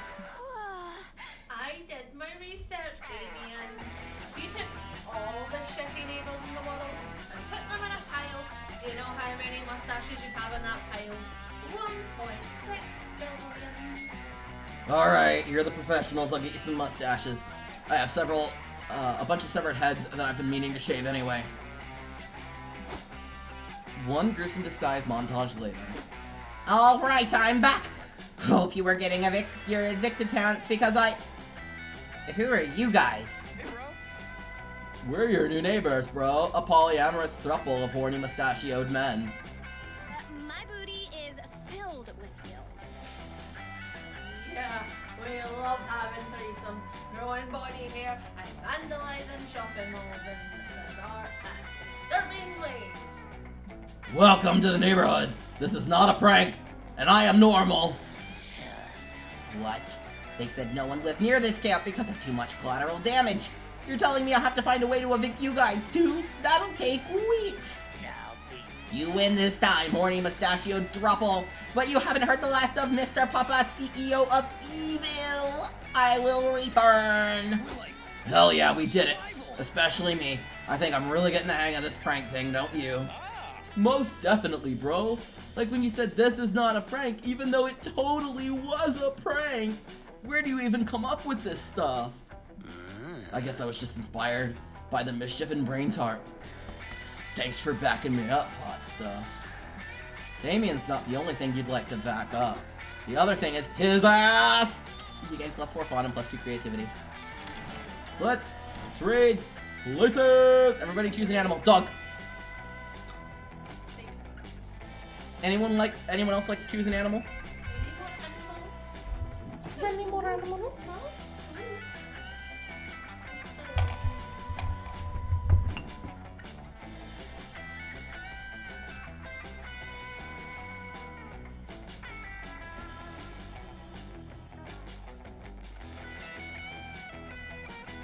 How about we let you audience members pick an animal while we take another quick break?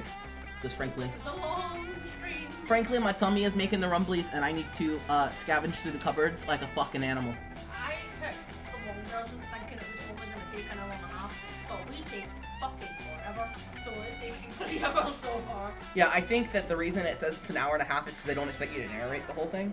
When you're narrating it, it doubles the time, triples the time, because you're having to like dramatically read shit. But we will be right back to put meat on the menu.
Rage, rage, fucking rage!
Bunnies.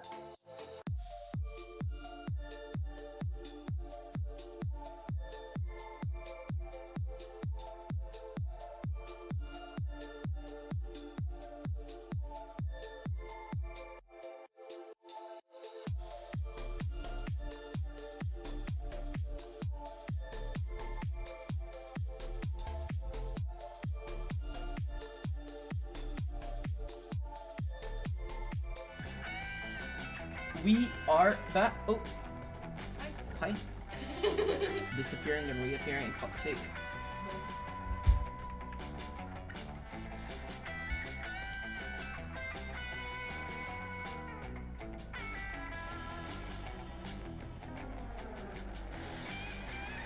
Alright, everybody's chosen an animal.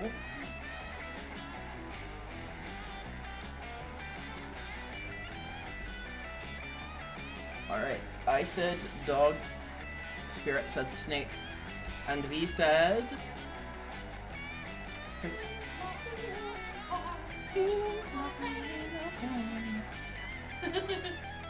Player order is decided based on which animal would be the most dangerous if granted opposable thumbs. Start debating now. Snakes. Snakes. Are we assuming they get hands too, or do they just have thumbs sticking out them? Okay, yeah, I'm going with snake.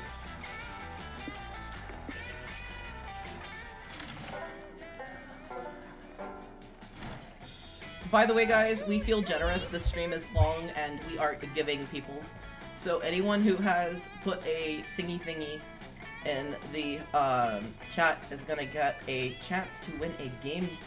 We've got computer game, we have VR game, we have good games, we have indie games, and we've got some games that like I've already got that are fucking amazing that I will vouch for if you ask for my opinion at any point if you do win and don't know what to pick.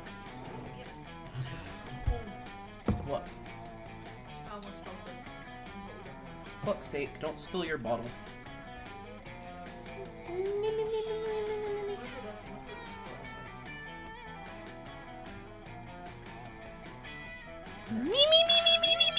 You'll get to pick first. Oh no. Since I actually have a chance with Damien. Yeah, you already have a chance with them. You're already very high up in his romance list, whereas I have not Fine. had a chance with my life. Fine. But next time they're at the same thing, I get him. Okay. You look across the campfire to see Damien tenderly touching Milo's face. You head over to learn more about this new, more delicate method of punching. Never stop being you. You have such a way with makeup, Damien. It's so vibrant, yet so subtle all at once. Is this the look that launched 1,000 likes? Yeah, maybe. I don't know. It's fine, I guess. Damien, you should take pride in your work, especially when it's this magnificent. I guess I'm more used to practicing on myself. You, probably can't tell, but I'm actually wearing makeup right now. I like to go for a smooth red base, a little red blush, and some red eyeshadow. You know, I didn't notice before, but now that you mention it, I see that it's a masterful job. Hashtag slay. What palette's that from? He's definitely Matthew. Yeah. I simply must promote it on my Instagram. It's actually, I made it. Will your hidden gifts never end? What's it made from? You know, crushed beetles, dirt, demon blood, the usual makeup ingredients. And is the demon blood? That's Damien style, baby. All me, baby. I'm not sure whether that makes it more or less concerning. Regardless, you need to start your own makeup run. But starting a makeup brand would be against my brand. My brand. More brand. And that's great. I know there's more to you than just the arson and crimes, Damien. It's time to show the rest of the world too. Aesthetics on point. But you're missing the one thing every brand needs. A name. What will we call your line of luscious makeups? Thank goodness you're there to give the perfect brand name to impress the cutie of your choice, and that brand name is... The first one's probably Milo. Aesthetics on point. Yes, silly, that is truly inspired. I love the commitment to plumbing the depths of Damien's soul and skills. Not to mention the alliteration, which is great branding. Get in here for a selfie, Damien. It's time for your craftsmanship to go viral. Ugh, whatever. Thanks to Milo's social media following and marketing skills and Damien's makeup skills, Milo's prophecy indeed comes to pass and Damien's look immediately goes viral. Soon everyone is doing the Get Damien's Blood makeup challenge, which mostly involves making plans to stab Damien. My dash of depth went viral, huh? Looks like everyone wants my D. I hardly blame you. Damien, I know you're only making crude sex crude sex jokes to hide the vulnerability you feel sharing your artistry with the world. No, it's not. I don't have any artistry. And I'm not secretly super proud that my makeup look was successful and that I'm inspiring people to be fucking creative. No, you shut up! Well, baby steps, silly, baby steps. This is the first day of the rest of your life. And then the makeup Damien's depth today. Truly watch Damien embrace his depth tomorrow. Here's hoping, and in the meantime, you and Milo have a lovely evening responding to all the fan comments praising Damien's makeup looks. And thanking Milo for being such an on-trend curator of fierce looks. Milo's happy, you're happy, and one day, Damien too will be happy. So close to sleep time, yet so far. Which one of us gets to be Mothman? Okay. Hello, Brain, and welcome to my vlog. There are many like it, but this one is mine. However, in order to gain access to my log, there are a few rules you must follow. Look at the fire! 1. We pay the utmost respect to the campfire, Our Lady and Savior, her brightness. Please throw something into the fire to show your respect. Alright, you tossed the jury duty summons you had in your pocket all day. Brain 1, Justice Summons 0. Wonderful. 2. We do not eat peanuts on my log. Never, ever, never. Why? Are peanuts disrespectful to her brightness, the campfire, or something? No, I'm just allergic. I live by the gossip. Oh god, the voice is so low, but it's fine. 3. You must share with the other inhabitants of the log. That's me, the latest gossip you have heard. It's the most important rule of all. Of course it is. That's fine. You're not one to disrespect Moss's log's customs. Time for some hot gossip.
You make the conscious decision to spread lies around the camp. Great move, asshole. Anyway, you overhear your rumor being spread. Hey, did you ever hear about the times that Silly wrote a tweet that totally went viral? Apparently back in 2016, Silly drank one too many wine coolers and tweeted out. Sorry, but the concept of cocaine-fueled interpretive dance is totally problematic. #SoSexyBooty. The tweet blew up overnight, and nobody could shut up about Silly's hot take. I heard #SoSexyBooty even started trending. Of course, there's such a spicy opinion going around to receive some of the backlash. Apparently, people you don't want to piss off, the people you don't want to piss off community was pretty unhappy with what Silly had to say. But then a viral account run by a flat earther tweeted, "Yo, @Silly is totally in the right. Want to talk about it more on my podcast, #SoSexyBooty." So Silly agreed to be on a flat earther's podcast, and apparently he has been denying everything ever since. What do you think about that? Maybe we shouldn't cancel somebody based on a tweet they wrote so many years ago, but it's still something to think about. Well, a viral flame is fading, but gossip is forever. Silly loses 4 creativity.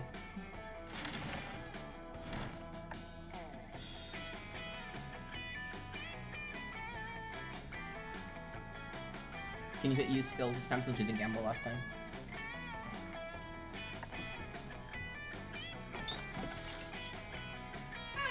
Welcome. You're Me, new. me, me, me, me, me, me, me, me, me, me, me, me, me, me, me, me, me, me. How this works. This is wild. It's simple. I have a selection of drinks at hand, yet hands come and go. There's little time to think, and if you don't choose a drink quickly, someone else might take it. It's push or get pushed. And these drinks, like, choose whatever you want, but I'm not responsible for whatever you put in your mouth. I'm a wizard in training. For you to test my concoctions, it's somewhere between kind and reckless. Ooh, woo. Ooh, woo. So, get ready, and good luck.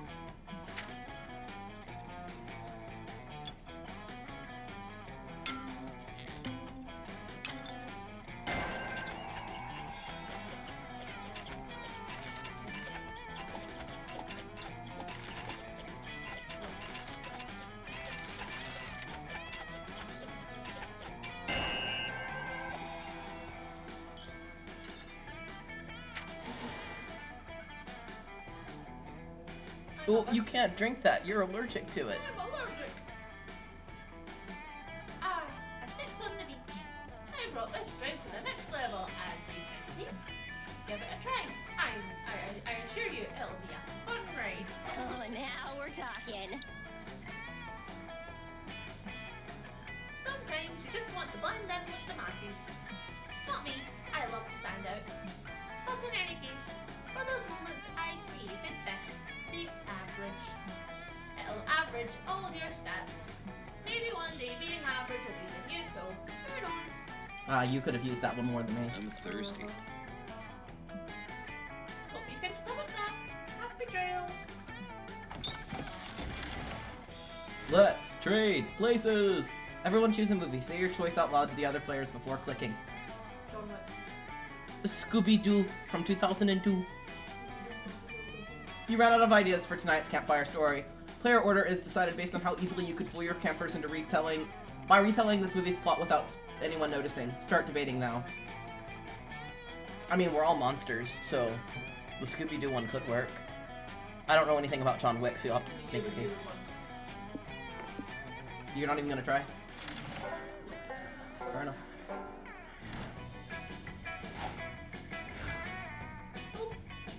What skill do you need? Creativity, I assume? Yeah. Okay. So I just don't go to... Just don't go to the Scottish Coast.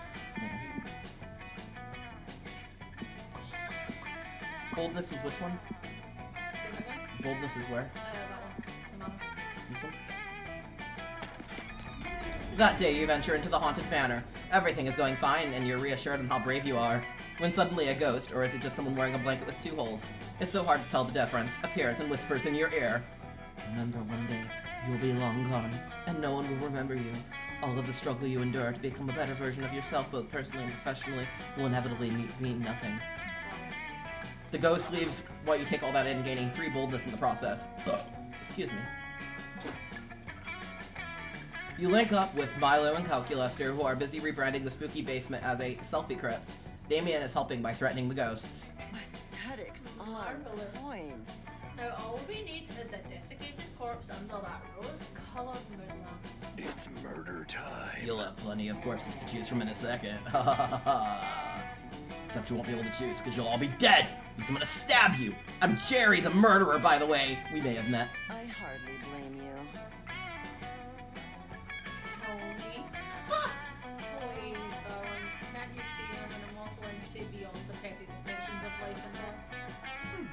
I too am an unwise target for stabbing. Friend Damien gets electrocuted every time he tries. Rad. Great, that means more stabbing for me. Let's get knifey, ya hockey masked fuck. What? You kids aren't scared of my stabby knife? Well, that's fine, because I'm not here to kill you. I'm here to kill the vibe. Yeah, kids love the vibe, and I'm here to kill it. Axe Lexa, play Honkin' and Donkin' by the Polka Pals. Let's see your precious vibes survive these tunes. Monk. No! Not my carefully cultivated vibe! It's a protected species! He put a Bluetooth-enabled smart speaker in his knife handle. This is a stab in the face to knife maniacs everywhere! I am upset because my friends are upset. We must escape at once. Quick, to the car! Not enough memory to process this. But camp is extremely nearby. Friend Milo, what have we need for a car? It's not just a car. It's a 1937 Delaware Roadster. The only car aesthetically capable of sustaining such a critically injured ride. This makes perfect sense to you for some reason. You all dive out the window and rush to the car. When Milo turns the key, nothing happens. What the hell, car? Drive before I slash your fucking tires! It's not the car's fault. I'm afraid I only brought projects to take pictures next time. Nobody even checked if it actually You can run, but you can't hide. Here I come, kids. I hope you like wearing plaid and chewing tobacco. No! The life of the party is in your weirdly sweaty hands, but you've got to find a way to get this car started. But how?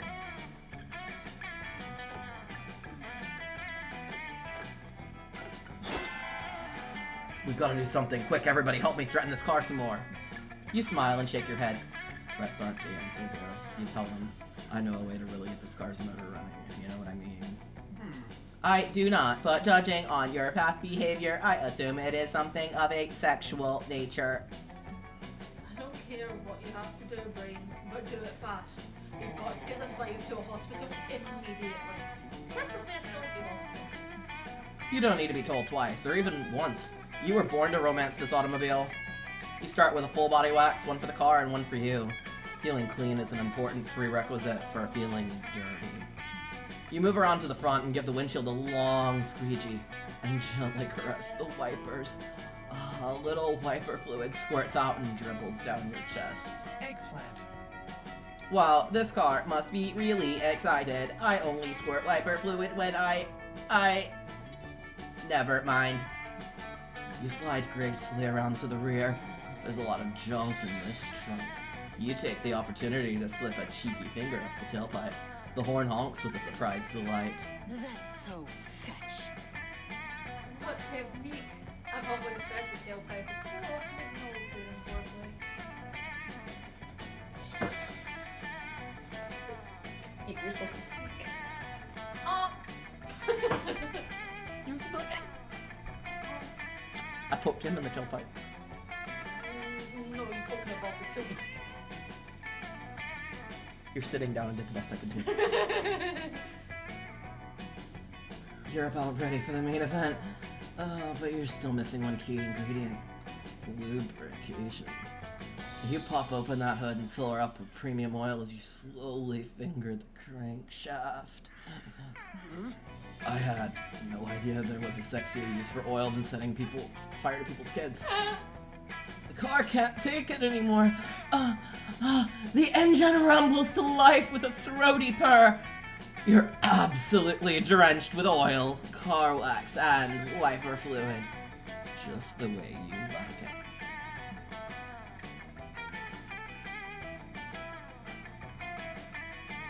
Climb in, Brain. Think there might be hope for this vibe after all. I think I broke Spirit.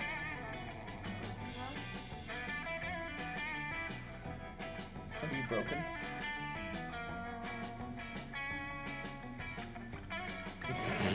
No. Sad. You stare deep into the car's glowing headlights. You've been in control so far, but now that the engine is roaring and... yes, it wants you inside it. God, I suck at this. I hope you're ready to get your vibe murdered, because damn it, you're escaping. If only I hadn't stopped to murder all those other people. You sped away from the scene of the attempted crime, and also a bunch of actual crimes, with your friends, your hair/Wi-Fi antennae blowing in the breeze. No one says anything. That would kill the vibe. But you can tell they're wondering what it would be like if you used your roleplay skills on them. You get the car's phone number, +4 fun, +2 boldness. Let's go. That was fun.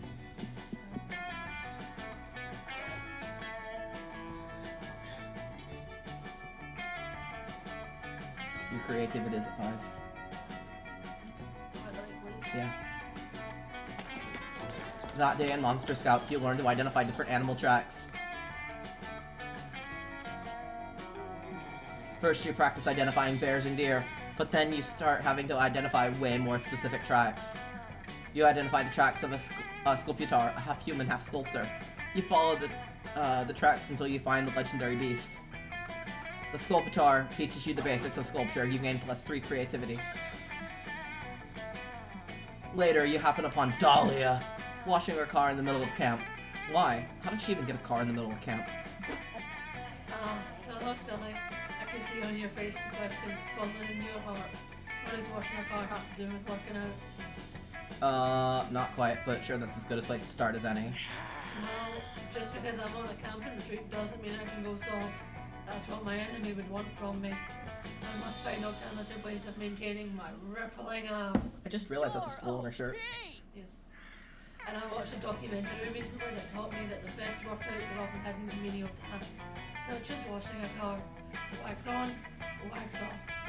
Yeah. Aww. You need this more than I do. Thanks.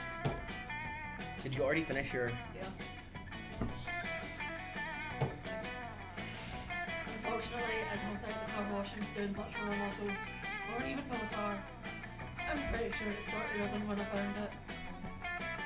That's probably because on closer inspection, Dahlia is washing the car with a 50-pound weight. Presumably washcloths aren't heavy enough. Perhaps this isn't the proper workout for me. Everyone knows the best workout adapts to each individual's body and what best exercises their muscles. I probably just need to find a different menial task that will give me a full body workout. Silly, you seem like an expert in menial tasks. What sort of raw activity could I do to reach maximum power?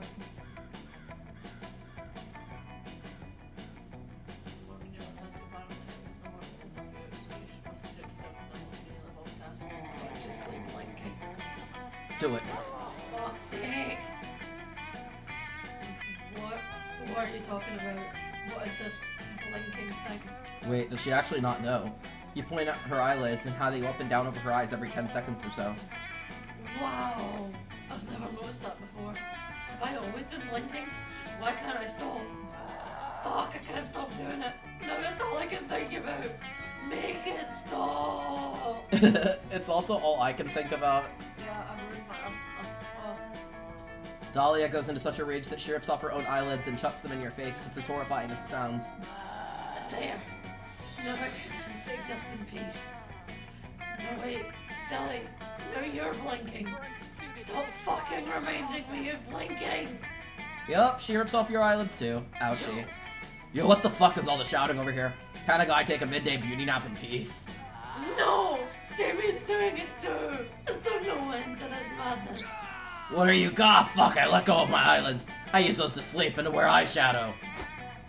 Dahlia rips off Damien's eyelids too, and then she runs off in a one-woman crusade to purge the world of blinking before she further loses her goddamn mind. It takes a couple of days to convince her to stop stealing people's eyelids, but by that time she's forgotten about the blinking thing and was just doing it out of habit. Still, you will need to get your eyelids surgically reattached, and that shit hurts. Also, your surgeon fucked up and reattached yours horizontally, so you blink like a crocodile. You try to convince Dahlia you're not a crocodile, but she doesn't believe you on account of your eyelids. She uses you for crocodile-related exercises, and you lose -2 charm and -1 smarts.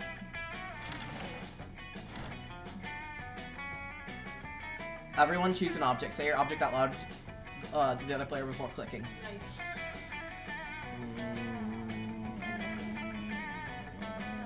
Dildo. Describe how you would kill someone with your chosen object. Player orders decided based on whose explanation is the most plausible.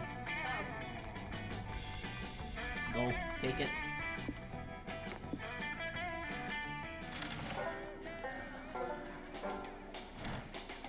Brought my first aid kit, just in case.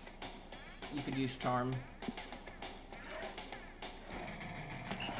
That day at Camp Dome, you're doing some classic battle royale, lots of fun and murder. You've cornered another player who begs you to spare her life. You decide to spare her, but you still shoot an arrow in her spleen. Little known fact, people store excess charm in there. She starts bleeding charm, so you take +3 and drink it. It refreshes you and makes your skin clearer. You're on a team with Joy and Dahlia playing Camp Dome Classic, Capture the Flag from the Jaws of a Hungry Kraken. Dahlia's having a blast, but Joy seems completely uninterested.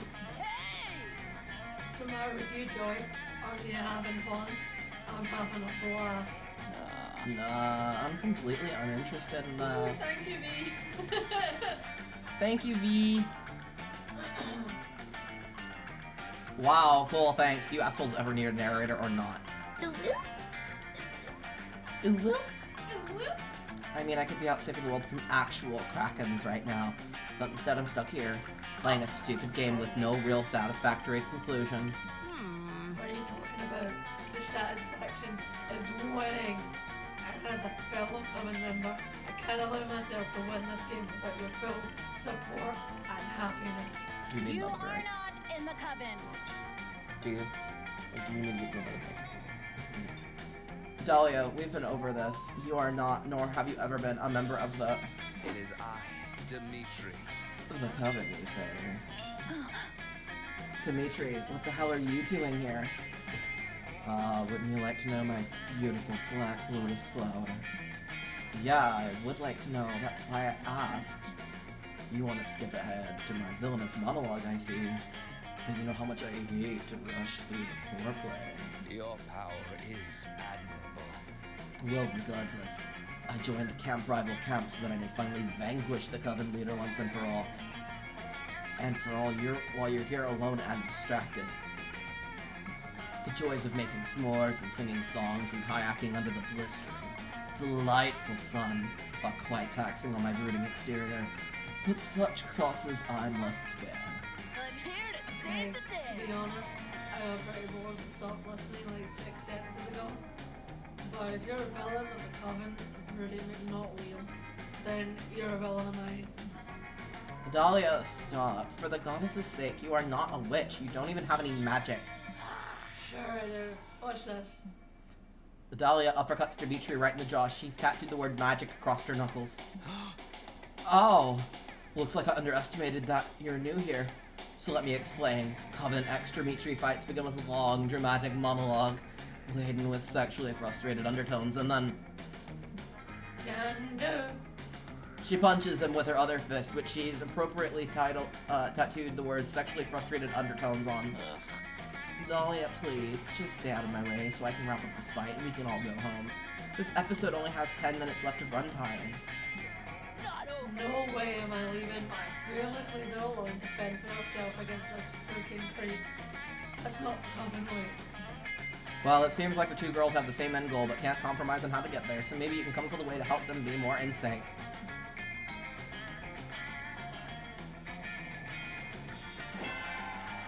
Everyone is pretty confused when you start dragging out DDR mats, but you don't care. You're about to reenact your favorite Evangelion episode.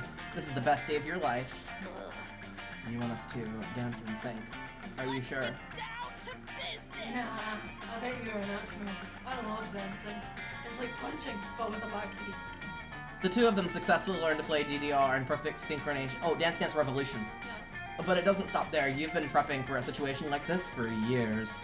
You also forced the two of them to eat ramen in sync, brush their teeth in sync, and finally share earbuds, the ultimate bonding experience.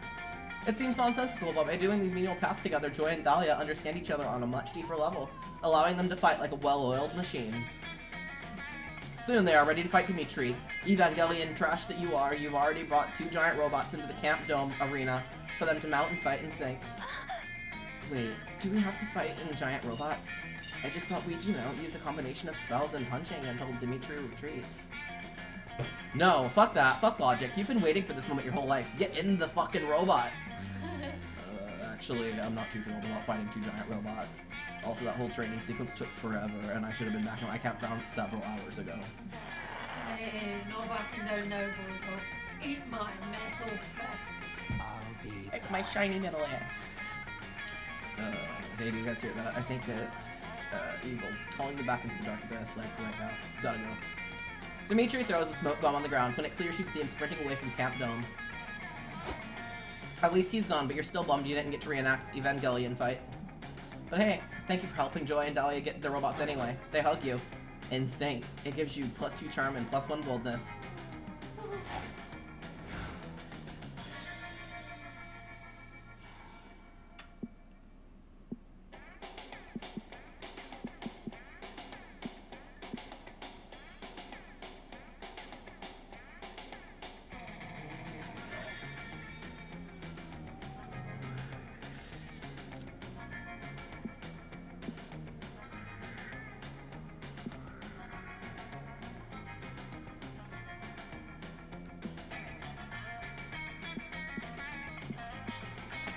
While you're exploring the haunted manor, you hear a voice calling your name. It comes from under the bed.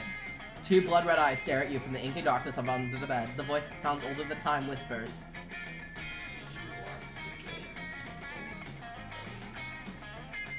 You say, yes. But because you actually do want to do that.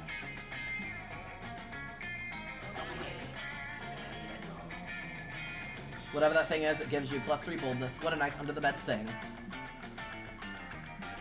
You're enjoying a generic off-screen activity when suddenly... Noob. Brain, you are literally the exact monster I was hoping to see. I think I finally figured out how to lure out the wildfire. After all, 3rd time's the charm. Plus, I don't think I've ever seen anyone's schemes or problems or situations last more than 3 interactions. You think back on your interactions at Camp Spooky and Spooky High and agree that, yeah, conversations on a topic tend to happen either completely randomly or at a most 3 times. We've tried to prove that I'm metal, but we already know I'm metal. We've tried to prove I'm reckless, but we all know I am. The problem is those are qualities on the inside. They aren't objectively measurable. We need to do something that is categorically at its core all of those things. And ideally something that the old me, that Avari and Dahlia think is dead, would have done all the time. You can't lure a fire with fire, so that's out, which means my second most tried and true activity is on the table. Is it stabbing? Crimes! Here we go, crime time. Crime time, crime time, crime! Yeah! I'm psyching myself up because it's fun, not because I've begun to doubt that I really am metal and reckless and cool since the wildfire still won't appear to me. Yeah, that was convincing. What crime do you think I should do? Not because I don't know enough about crime or I'm not a crime expert and the best criminal ever, just because I've been a good hype person with me so far and I want you to feel included. Yeah, again, a very convincing show of confidence from Damien. Oh, but if your spicy red crush needs a little extra push and you're happy to help him out, you suggest the perfect crime.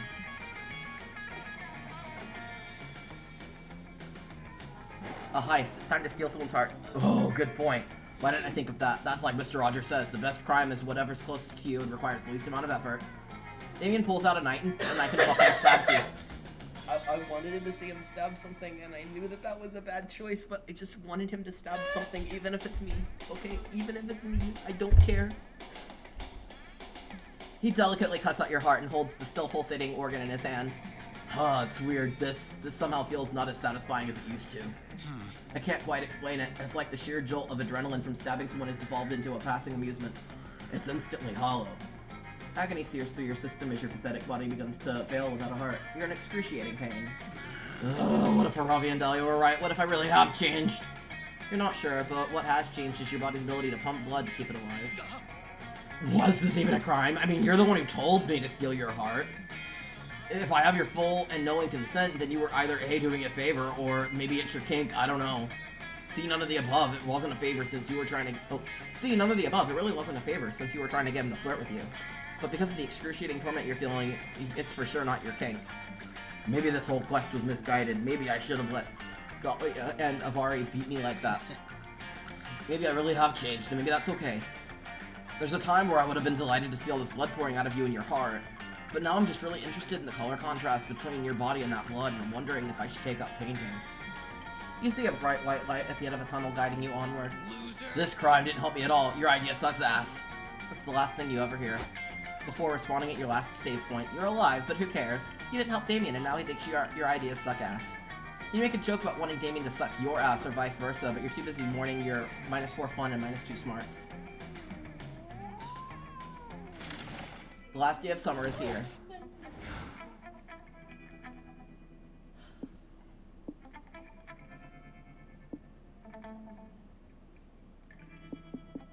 Do it, do it, do it.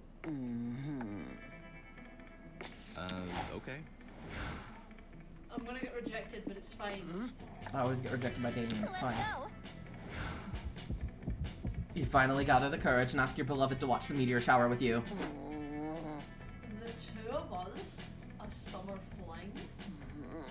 But silly, you see, dating is like getting light and food. I'm like a people pleaser. Light, refreshing, and some would say intoxicating. It appeals greatly with shellfish. And you... Are you shellfish? Aren't you more like maybe a corn dog? This is an opportunity to grow. I'm sure you understand, but I really hope that one day you find your own cheap off-brand soda? Swipe. Nothing good comes out of this. Ooh, you got an achievement. Bye!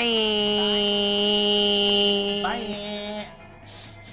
Until Coach appears to give you the Monster Scouts badge for surviving a great deal of embarrassment. He's super proud of you. He recorded you being rejected and has uploaded it onto the internet to share the exact moment in which you earned the badge. You become an internet sensation. Still, you're devastated aside from being famous for being so fucking pathetic. You try to cover the hole in your heart with a newly acquired badge, but the hole is figurative and you're a dum-dum. You finally gather up the courage to ask your beloved to watch the meteor shower with you. You want to be my summer fling, huh? Rad. Oh.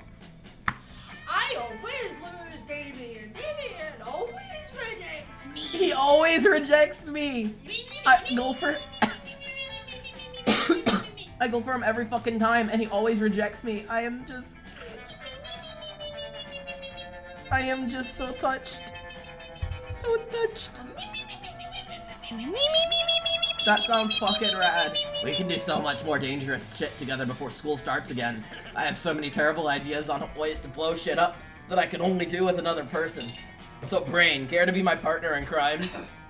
Your lawyer would advise you to say no, but your heart says absolutely yes. The last day of camp was awesome. Damien tried to set the lake on fire, even though he ultimately failed in his efforts. They turned it into a natural hot spring. The two of you relaxed in the bubbling hot water and talked about life. Crazy intense, Damien is great, but relaxing in the hot springs with Damien is even better, and a lot more naked.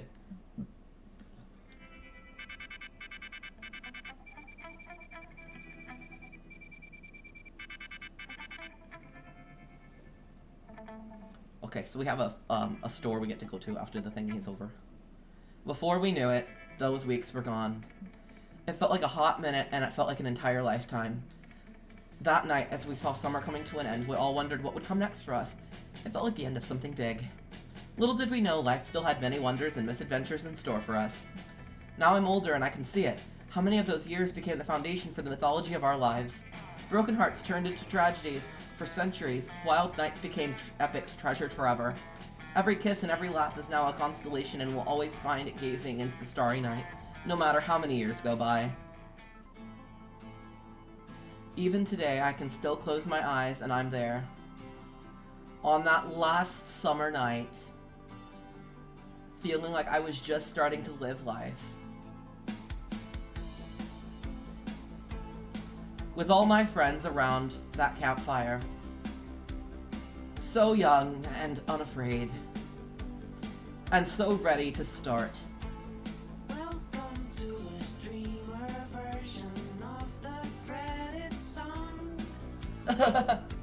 Did you hear that? Thanks for playing Monster Camp. What did you like the most about it? Will you review it?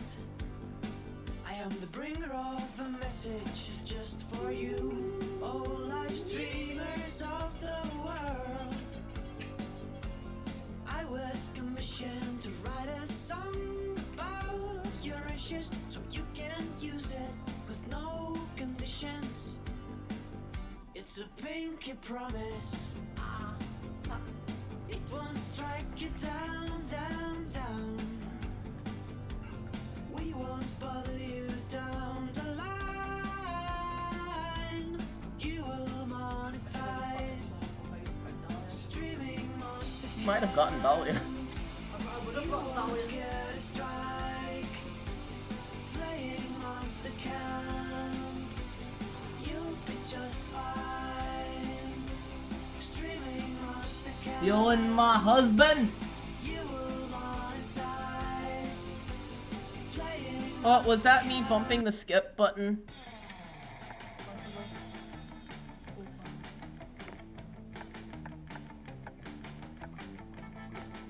Alright, let's look at this meta stuff that we got. Oh, hello player, I didn't know you were coming by again so soon. Ah, shit, I completely forgot my lines. Something, welcome to the meta shop, you can look around or whatever while I get caught up, yeah? Info manual basics. No. Drinking game mode, free drinks.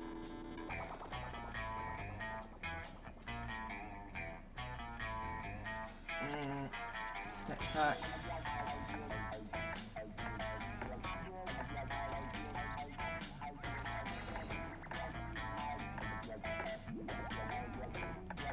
I guess drinking game mode. Or Drinking game mode? free drinks, new drinking game mode, free drinks, and it comes with basic drinks as a special promotion. There's also a fridge playable character, Fairy Tales outfit pack, and a Salvage Sea outfit pack. What do you think?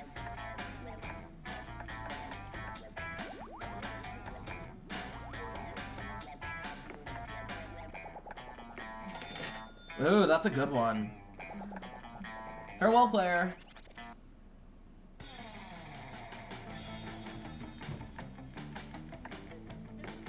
I'm checking something.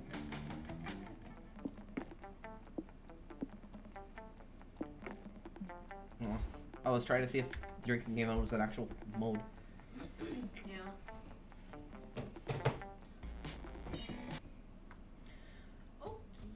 Okie dokie. Where is the share screen? Let's go.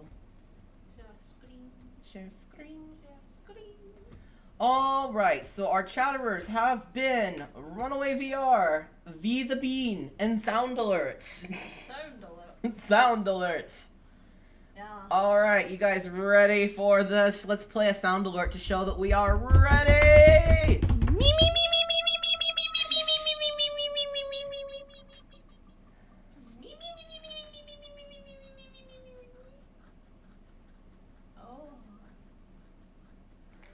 Congrats, Runaway VR! You have won! Are you still here to claim your prize?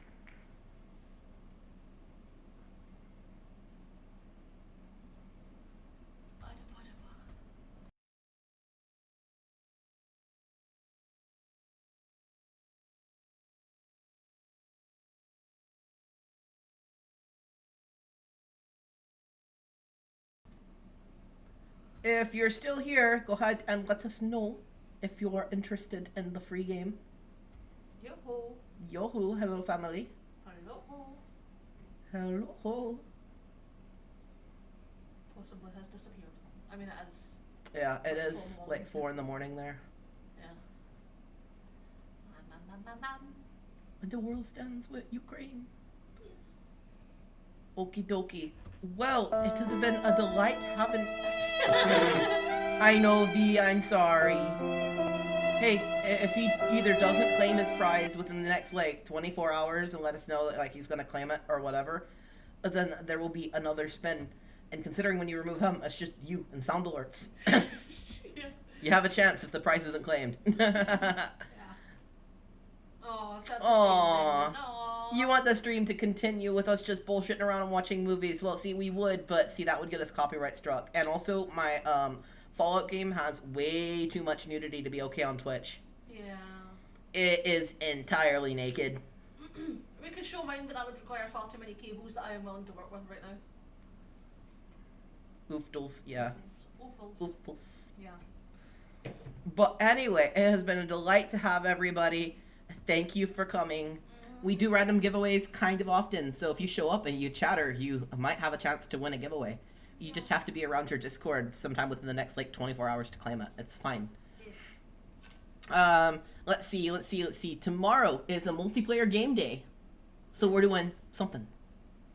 Something that you guys can join in with if you Probably. have the games. As long as you have the games, yes. Or as long as you have the games, or as long as we're playing Jackbox. Yeah, either one. Yeah. If we're playing Jackbox,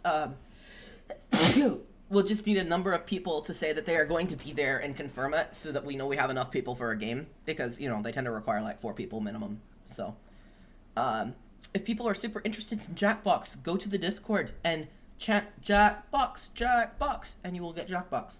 Otherwise, I will pick something completely random and maybe, just maybe, a slightly more immersive game that's very similar to Among Us that I have just gotten for myself because I want to play it.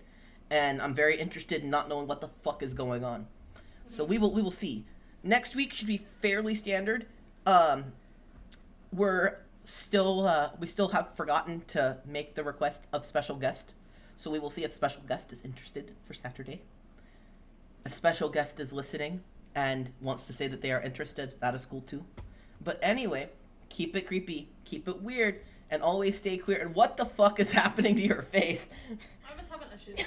You're shoving your neck or your head into your neck. What are you, a turtle? Turtle. Yeah. Keep it creepy, keep it weird, and stay super queer. We'll see you next time.